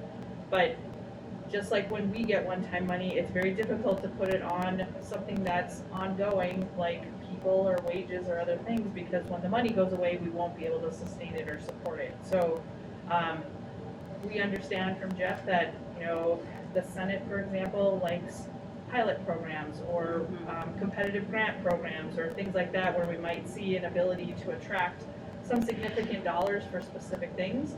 And I think that's where Jeff Anderson would like to help us, is to kind of think about what our district's needs might be. If we could come to the table with something creative and something that could show a return on investments to our students and our staff and our community, that'd be a great opportunity for us to bring something forward individually, but then also the superintendent, who can speak more to this, the different associations like AMSD or MSBA, other business manager organizations are bringing forward platforms now that we kind of see this larger dollar amount, where we can say, here's where there's some really help that could be needed. For us, I just, you know, again, special education, that funding gap for us that we're still going to bring forward again as an individual reminder to the legislature, that we'd love to see that correction, which is now another year out from 2016, where we saw that error or anomaly for us. But even if we could see additional cross-subsidy revenue, that's that gap filler from what we get in special education revenue versus what it costs for us to have special education programs.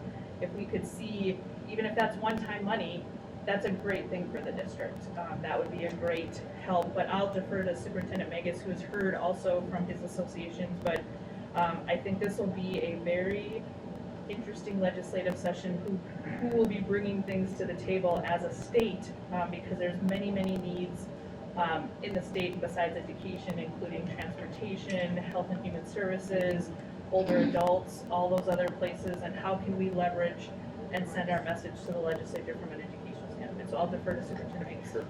No, and I would agree that we're doing both individually as a district with our own lobbying through Jeff Anderson. Also, the AMSD has been, it does have a strong platform lobbying for additional funding.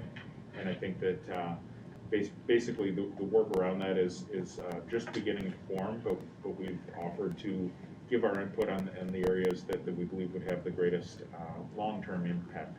I think it is important for us to watch. As Kathy said, there are a number of other entities that are vying for those same funds, and making sure that we're able to get our message out there through our own lobbying, through the AMSA, through the AMSD, those areas, but also thinking about the work we do through Duluth Days and our meeting with the legislature through those opportunities. Those are all going to be very impactful, but it's important for us to keep the conversation going. I think that some people might say, well, we just received a whole lot of money through ESSER and that should cover our needs. But I think if we all realize that when we received all that ESSER money, It was in the spring of 2021 when we had a very different forecast for what this year would look like. This year has been very much another pandemic year of learning with additional costs that we weren't anticipated. So making sure that we have those funding sources will be important for us to continue. And if we think about the intergovernmental work that we do, I think that can be a factor as well. Yeah, sorry, Member Stanhope. Well, I was just gonna ask, Kathy, has the CFO Erickson, has the legislature in the past made cost of living adjustments on the funding formula when, we've seen, Yeah. situations like this, where we've had, a 5 to 6%. We have seen one-offs, like one year we saw $25 added to the formula, just a one-off rather than just the straight up 2% or 1.25 or the things we've seen in the past. On a non-budget year, we've seen supplemental changes to the formula allowance. I think similarly, they get nervous about, once you put that $25 on there, it's there forever, and then as we've seen in the past where they've done freezes for 2 to 3 years because we didn't have the funds, that's way more detrimental to schools than it is to give those small increases so that we can be sustainable. But yes, we have in the past seen them do an incremental increase where we've seen that. And then sometimes they just, do a one-off payment. Thankfully, we're not in tax shift. I don't know if those of you that remember when the state doesn't have enough cash, they do a thing called tax shift, and that means they keep the cash, but they force us to recognize the revenue on our books as if we got the money. And then when they have the big payoff, then they have to use all their funds, and so sometimes they may hold those dollars in case of a need for the future, because this year we might be seeing a surplus, but, in the next 2 years, if they're projecting not a surplus because we're gonna create more sustainable spending, we could see ourselves in trouble. So, but the answer is yes, we have seen that. So, again, I hope that under the current circumstances, and this is not just statewide, but a nationwide, Yeah. And situation where, the cost of living, the cost of operating a school district has changed significantly from last year and the year before to the current year, with inflation being what it is. Right. Yeah, I would just add too that I would just personally strongly advocate for a platform for social, emotional, and mental health for our students. That partnership spans so many organizations throughout our municipal, state, local, and even federal government work. We are seeing that impact all over in our school district, but there isn't always the time or resource within our school day to support that. So I think as a school district, supporting any mental health supports, even if that's for county social services, local healthcare organizations and agencies, state agencies that work in collaboration with the school districts, is something that we should all support, because if kids are feeling bad coming to school, it's a challenge while they're at school. And so even though we aren't always the solver of everything mental health and social emotional, I think that's a platform that all organizations need to support right now, because it's happening everywhere. And not sure where it lands, but I see it as a struggle. The Business Manager Association that I work on and was on the legislative committee as we were discussing this, I see this as something that's percolating in all schools. Yep. And how do we manage that within our time and our day? So I really hope that organizations like MSBA and AMSD and others really take to heart that to be successful educators, we need to have kids who are excited and ready to learn. So just kind of throwing that out there as a Yeah, no, something. I think that's really important. The former Commissioner of Health, Ed Ellinger, wrote an interesting op-ed that spun off a series of responses, mostly by physicians, primary care physicians, talking about the responsibility of society falling disproportionately on schools, the healthcare sector, and police. And I think that we have to be mindful of what is the new expectation for education, and recognize that we don't have to recreate the wheel. Like, I will speak personally that, school-based health centers, my colleagues in Hennepin County have done amazing work on social emotional needs with their school-based health centers. And that also allows internal counselors and social workers to, maximize their time also. I think that there's just a lot of opportunities here. I appreciate you reminding us of that. And hopefully, as we all know, legislators love stories. Hopefully, we can find people who would be maybe willing to share their story, like Minnesota Social Worker of the Year, perhaps, to help us really connect that message with legislators as they're looking to fund this, because we're paying for it one way or another, and paying for prevention, obviously. An ounce of prevention is worth I can't remember. Positive cure. Thank you. That'll be interesting to watch. Oh, I had a question about the metro area, that group. When they put together, could you remind me, when they put together legislative platforms, is that just for the metro schools or is it for all education? It's inclusive of the ISD school districts, which includes Duluth, Okay. includes Rochester, and several, I think St. Cloud, several of the other non-Twin Cities metro school districts that are larger population like ours. Great, thank you. All right, any questions on the financial report? Simone, do you want to give just a brief No, update on? Sure. Um, I'd love to. Okay, so I did provide you with a budget summary through December, and we're trending well. And down below the budget report, I did put in, I'm putting in numbers for you so you know how much we're spending on ESSER I two. was wondering what that We've was. spent $3,034,000 so far. And if you keep going, per your request, I'm tracking the Fund 6 for you so you can see where we're spending our money. We've spent 1.6 million so far. And then to the far right, there was a request, because our student activities have been moved into Fund 1.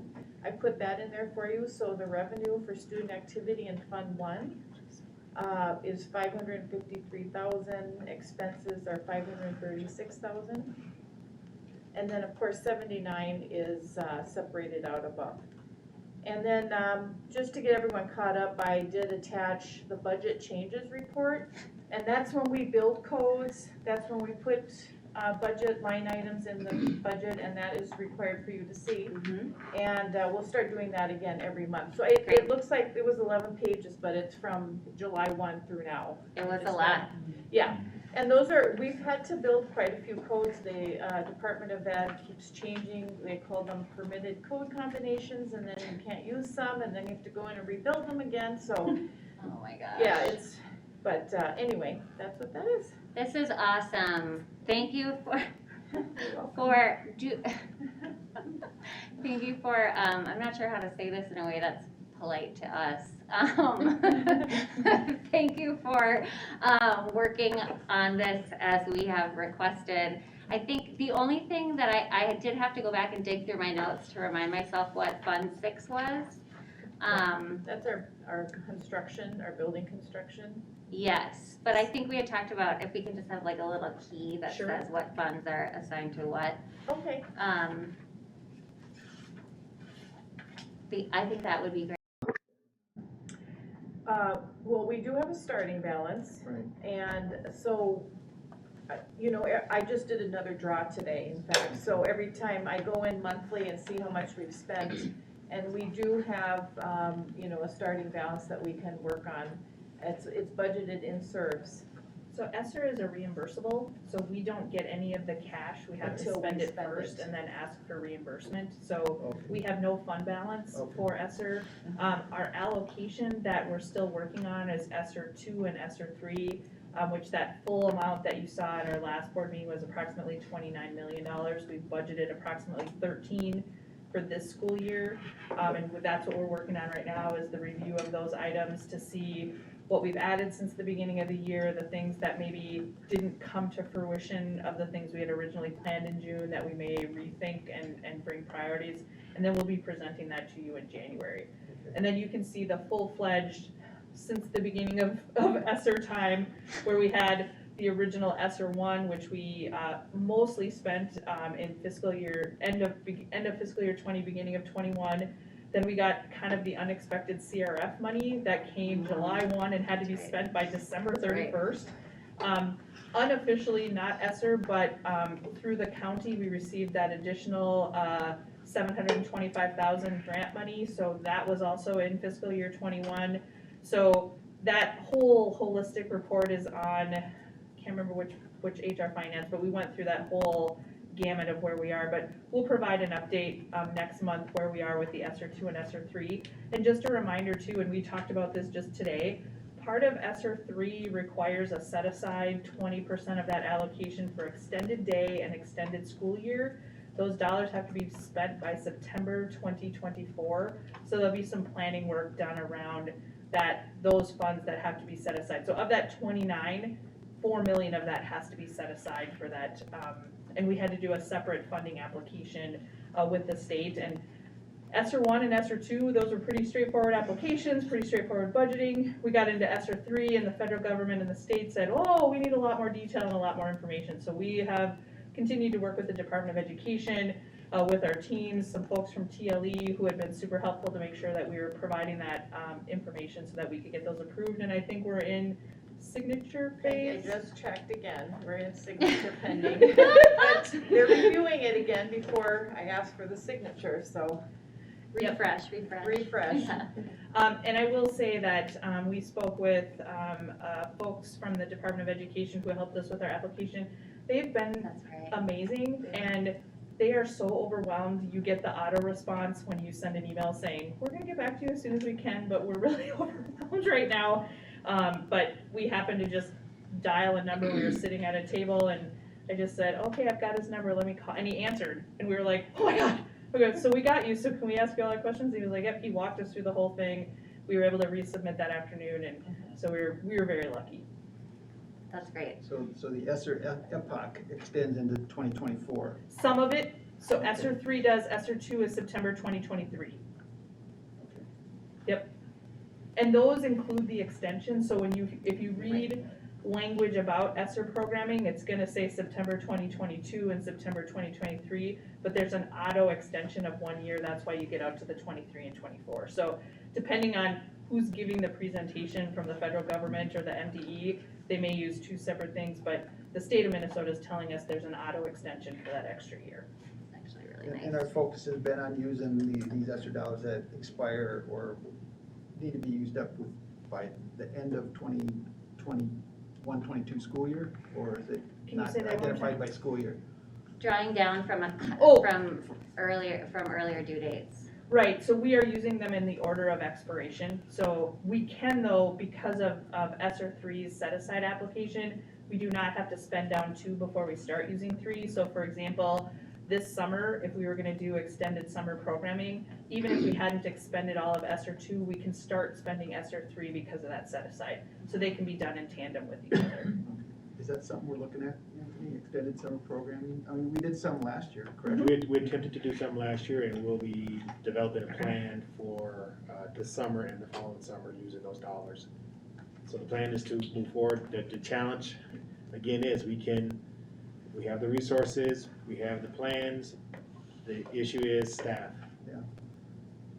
But, Or the lack I of. mean, at least this year, we can kind of get ahead of the game. I mean, everything Yes. kind of snowballed so quickly and happened so, at a That point is the where goal. it was kind of trying to pull it all together and recruit in a short time frame. And again, we've got time on our side, so to speak. Absolutely. And I actually just sent an email today about summer planning, Mhm. because we're, as winter is not quite here yet officially, we want to get started on our summer planning, because it is really critical that we get ahead of it. One of the pluses we did do, and I think that'll be part of the discussion for next summer, is we did, for the first time, provide summer transportation. That was, I think, an accessibility thing that was really helpful. And I'll end with this, summer transportation, and we increase the pay rate for teachers as well. And so we tried our best to, recruit teachers, and we tried our best to make sure we provide students with access. So we're gonna give it a good shot again to really get kiddos in the summer. It'd be a good time to even bring on new teachers, just to, you know, help them get their foot in the door and then maybe keep them on if they have that interest. Agreed. Thank you. And the ESSER report that they'll give in January will also be inclusive of staff that they've hired. So, thank you, Simone. You're very welcome, thank you. Thank you. All right, let's see. Fundraisers. Can I make a quick Yes. comment about the placeholder for the Yes. FY21? Oh, yes, I meant to ask about that. Yep. Yep. So, this year we had a whole set of opportunities, because in Duluth Public Schools, we call challenges opportunities. We had a lot of opportunity with our audit this year. We had a number of unique circumstances, including the loss of Peggy Blaylock, who had a level of institutional knowledge that we were unaware of how much was in her brain versus what was sitting on paper. So a lot of us had to start from scratch on understanding some of the past processes. We had some other interesting challenges with our new software, so we were working really hard. I will say the finance team led by Simone, I'm gonna give a shout out to Chris Peterson, so I hope he watches this tomorrow. They were no less than amazing. We joked yesterday, I left some papers on Chris Peterson's desk, and he goes, apparently this is now a little bit of Kathy and Simone's desk because we spent so much time in his area supporting this work. Due to some challenges, we did take an extension from the Department of Education so we could turn in our submission this past week so that we could get all of our information into the MDE, and they were also fantastic. Deb Meyer, Jenny Charles from the Department of Education were on our speed dial for the last several days and have been super supportive. With that, Whitfleet, who are our auditors, are continuing to work on those work papers right now, so we have a placeholder and we hope to have that sent out to you with a memo before the school board meeting on the 21st, so we can provide you some background information on that, and then we'll be having the auditors do a presentation for you. We're just waiting to hear if we can do it pre-21st, so they're gonna be working on that with us to make sure we can get that done. So we're just kind of, this is the exact same thing that happened in 2018, if folks can remember what happened. We weren't able to do the actual presentation until January. Oh, that's right. But we had all the information and they provided all of the documentation prior to that meeting. So that's kind of a similar situation that we're in right now, but they're working hard right now to get that done, so we hope to be able to provide that information. So I just want to say special thanks again to Simone, who had no idea what she was stepping into when she took this position in the beginning, at the end of April. It's been just, I can't say enough about the work that that team has done and continues to do. Partnered with our human resource team where we needed a lot of support because a lot of our work with payables and other things relate around human resource information, so a lot of that work was done. And then just a shout out to our payroll and other teams who had to put together a lot of information for us to make those reports correct. So we will be providing you a follow-up information here before the next school board meeting. So there's a chance we'll have Whitfleet at the meeting next week. It is possible. Okay, Can't promise, Right. but we're, that always Working. makes for a full December. exactly. And I too would like to say thank you to Kathy, her team, Simone, her team, for all the extra hours. I know that it was very, very late nights and weekends and huge amount of work that went into the audit. I wish I could share the laughter that we had, but we have no acknowledgement of why we thought things were so funny at 8, 9, You were 10 o'clock at delirious. night. We were It's hilarious. right. I mean, we thought the whiteboard was funny. Yeah, there was a lot of entertainment Oh with my the whiteboard, gosh, well, at so. least, I mean, audit work is, I know it's so much work, especially with the additional funding streams and the requirements around them for reporting. We knew it was gonna be a challenge, This year was a with challenge. Simone being on board, not because you're a challenge, but because it's your first time with the district and with all the, like I said, all the additional funding streams. And like I said, a few months ago, I wouldn't be surprised if Whitfleet even misses a few things, no offense to them, but the new regulations are so new and sometimes a little nebulous. So I wouldn't be surprised if we end up with an audit correction next year. So a huge thank you to the whole team for your work on that. It is a lot of work. I would like to share too that we've already got a commitment from Whitley, we have a commitment from Skyward that starting in January, some of the things that we learned from this audit, we can start correcting now so that in preparation for fall next year, we're gonna be ahead of the game. So we ran into a lot of surprises this year that we weren't expecting, but our commitment to making sure that we can get those things done is a commitment that Whitley, Skyward, and our finance team are excited to jump on board and. That's awesome. It's Work really- plans and deadlines ahead of time are helpful. Absolutely. That's great. Okay, so we'll maybe see that next week. Yes. Fundraisers, no beef sticks this month, Sorry. but great, great fundraising, especially with the fun run at Homecroft. I have a question about these. Yeah. So where do these monies go? Can you tell me again? And who decides how they get spent? Yeah, this is a great question, and part of this goes into the local activity funds of the buildings, and I'll defer to Simone. Usually it's the building principal or the group or organization who's fundraising those dollar amounts. Only part of it? What was that? Did you say part of it? All of it, Oh, all of depending, I guess depending on which who's doing the fundraiser, depending on who's getting approval, we do have a fundraising review so that we make sure that we understand who's doing the fundraising and where those funds go. And if you remember too, we also have a policy now for crowdfunding for groups and organizations, teachers and others who want to do those crowdfunding. I can't remember if it was this year or last year, we had Donors Choose as one of the categories that they do donations through crowdfunding as well. Simone, do you want to follow up on? Sure. Most of the fundraisers will have to flow through us. And, depending on if it's a true student activity account, if it's raised by the students, and it will be spent on the students, they'll be put in Fund 79. But for instance, this Homecroft, I had to work with the principal, and we have to, work with a bank account so the money can flow through there, and then they write us a check. So there's a lot more work that goes into these now, but we want better, paper trails. So for the most part, all of these will get receipted into the finance department, and it gets put into the appropriate fund, like ECFE.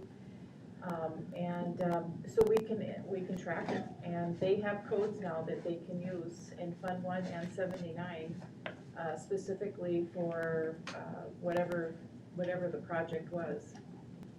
Did that help, Dr. Kirby? Yeah, and just a clarification, this all has to do with fundraising. The booster clubs are independent of any district oversight? So that is correct. So if it's a booster club, they have their own ID number, and they can do their own fundraisers. They can make a donation to the school, but all the monies would flow through them. And we would not, we don't even track that, in answer to your question. And when we get a donation from a booster club, it has to run through the resolution to accept those donations. Correct. So that's why that's so important that we see those through the systems that we But have. they can spend it the way they want to. They don't have to give it. Right, oftentimes a booster or a donor will tell us how they want those dollars to be spent, and even though statute would say it becomes the ownership of the district, and should there be a reason to not spend it that way, for example, illegal or doesn't follow a statute, we can do what it is, what we will, but most often we would honor the request of the folks that are providing that donation. So they usually identify like uniforms, Correct. something that's really expensive for that particular team or whatever. Correct. We find that most of the boosters, not most, oftentimes, they may do the purchase themselves and then actually donate the Donate, yeah. uniform rather than Okay. donating the money. Yes.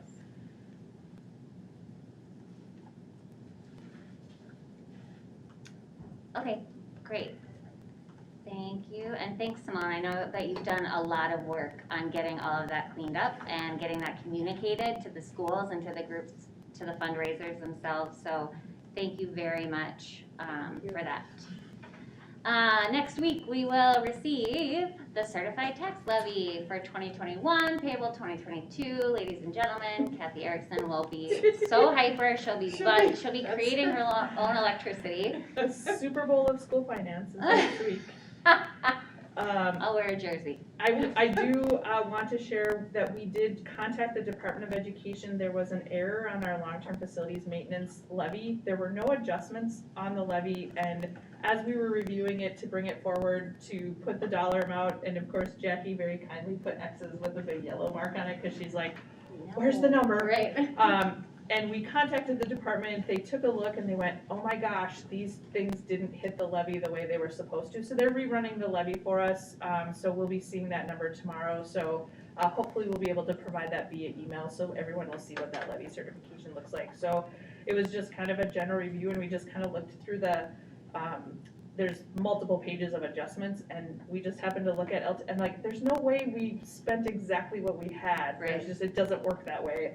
And when I didn't see any adjustments for fiscal year 21 or 22, which is where we see the adjustments happen for this upcoming levy year, we just made a phone call to the department and sure enough, there was just a glitch in our system. So they're doing that adjustment, we'll see that adjustment. Great.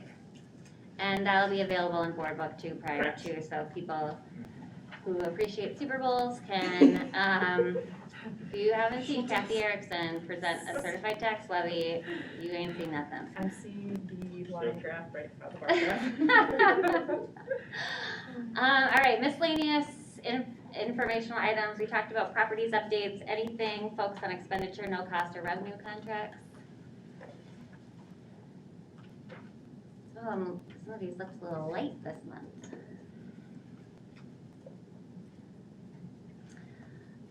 Alrighty, well, truly serving as committee chair for the HR Finance Committee the last 4 years has been an absolute pleasure. I am incredibly proud of the work that this committee has done. From the balance sheet, 4 years ago, Kathy, you're making me cry. From the balance sheet 4 years ago to where we are now, as Superintendent Megas indicated, we've made so much progress on where we're at with our finances. We've done so much cleanup. We've tried to make things streamlined and efficient, and we have done that under the glorious financial brain of Kathy Erickson. And so, Kathy, I have absolutely enjoyed every second of working with you. I'm so grateful for your patience, although sometimes you taught me bad behavior, like I could contact you at inappropriate times with the most off-the-wall finance questions. You are truly an amazing asset to this district, and I will take you and Amy Grant together in my heart forever. And Jackie Dolans too, speaking of asking off-the-wall, oddball questions and not replying to emails for long periods of time. Thank you so much for all your support, Jackie. And to my fellow board members and all staff, this committee meeting has been an absolute highlight for me. So with that, we will adjourn the HR Finance Committee meeting for December. Thank you, Member Trinka. Thank you.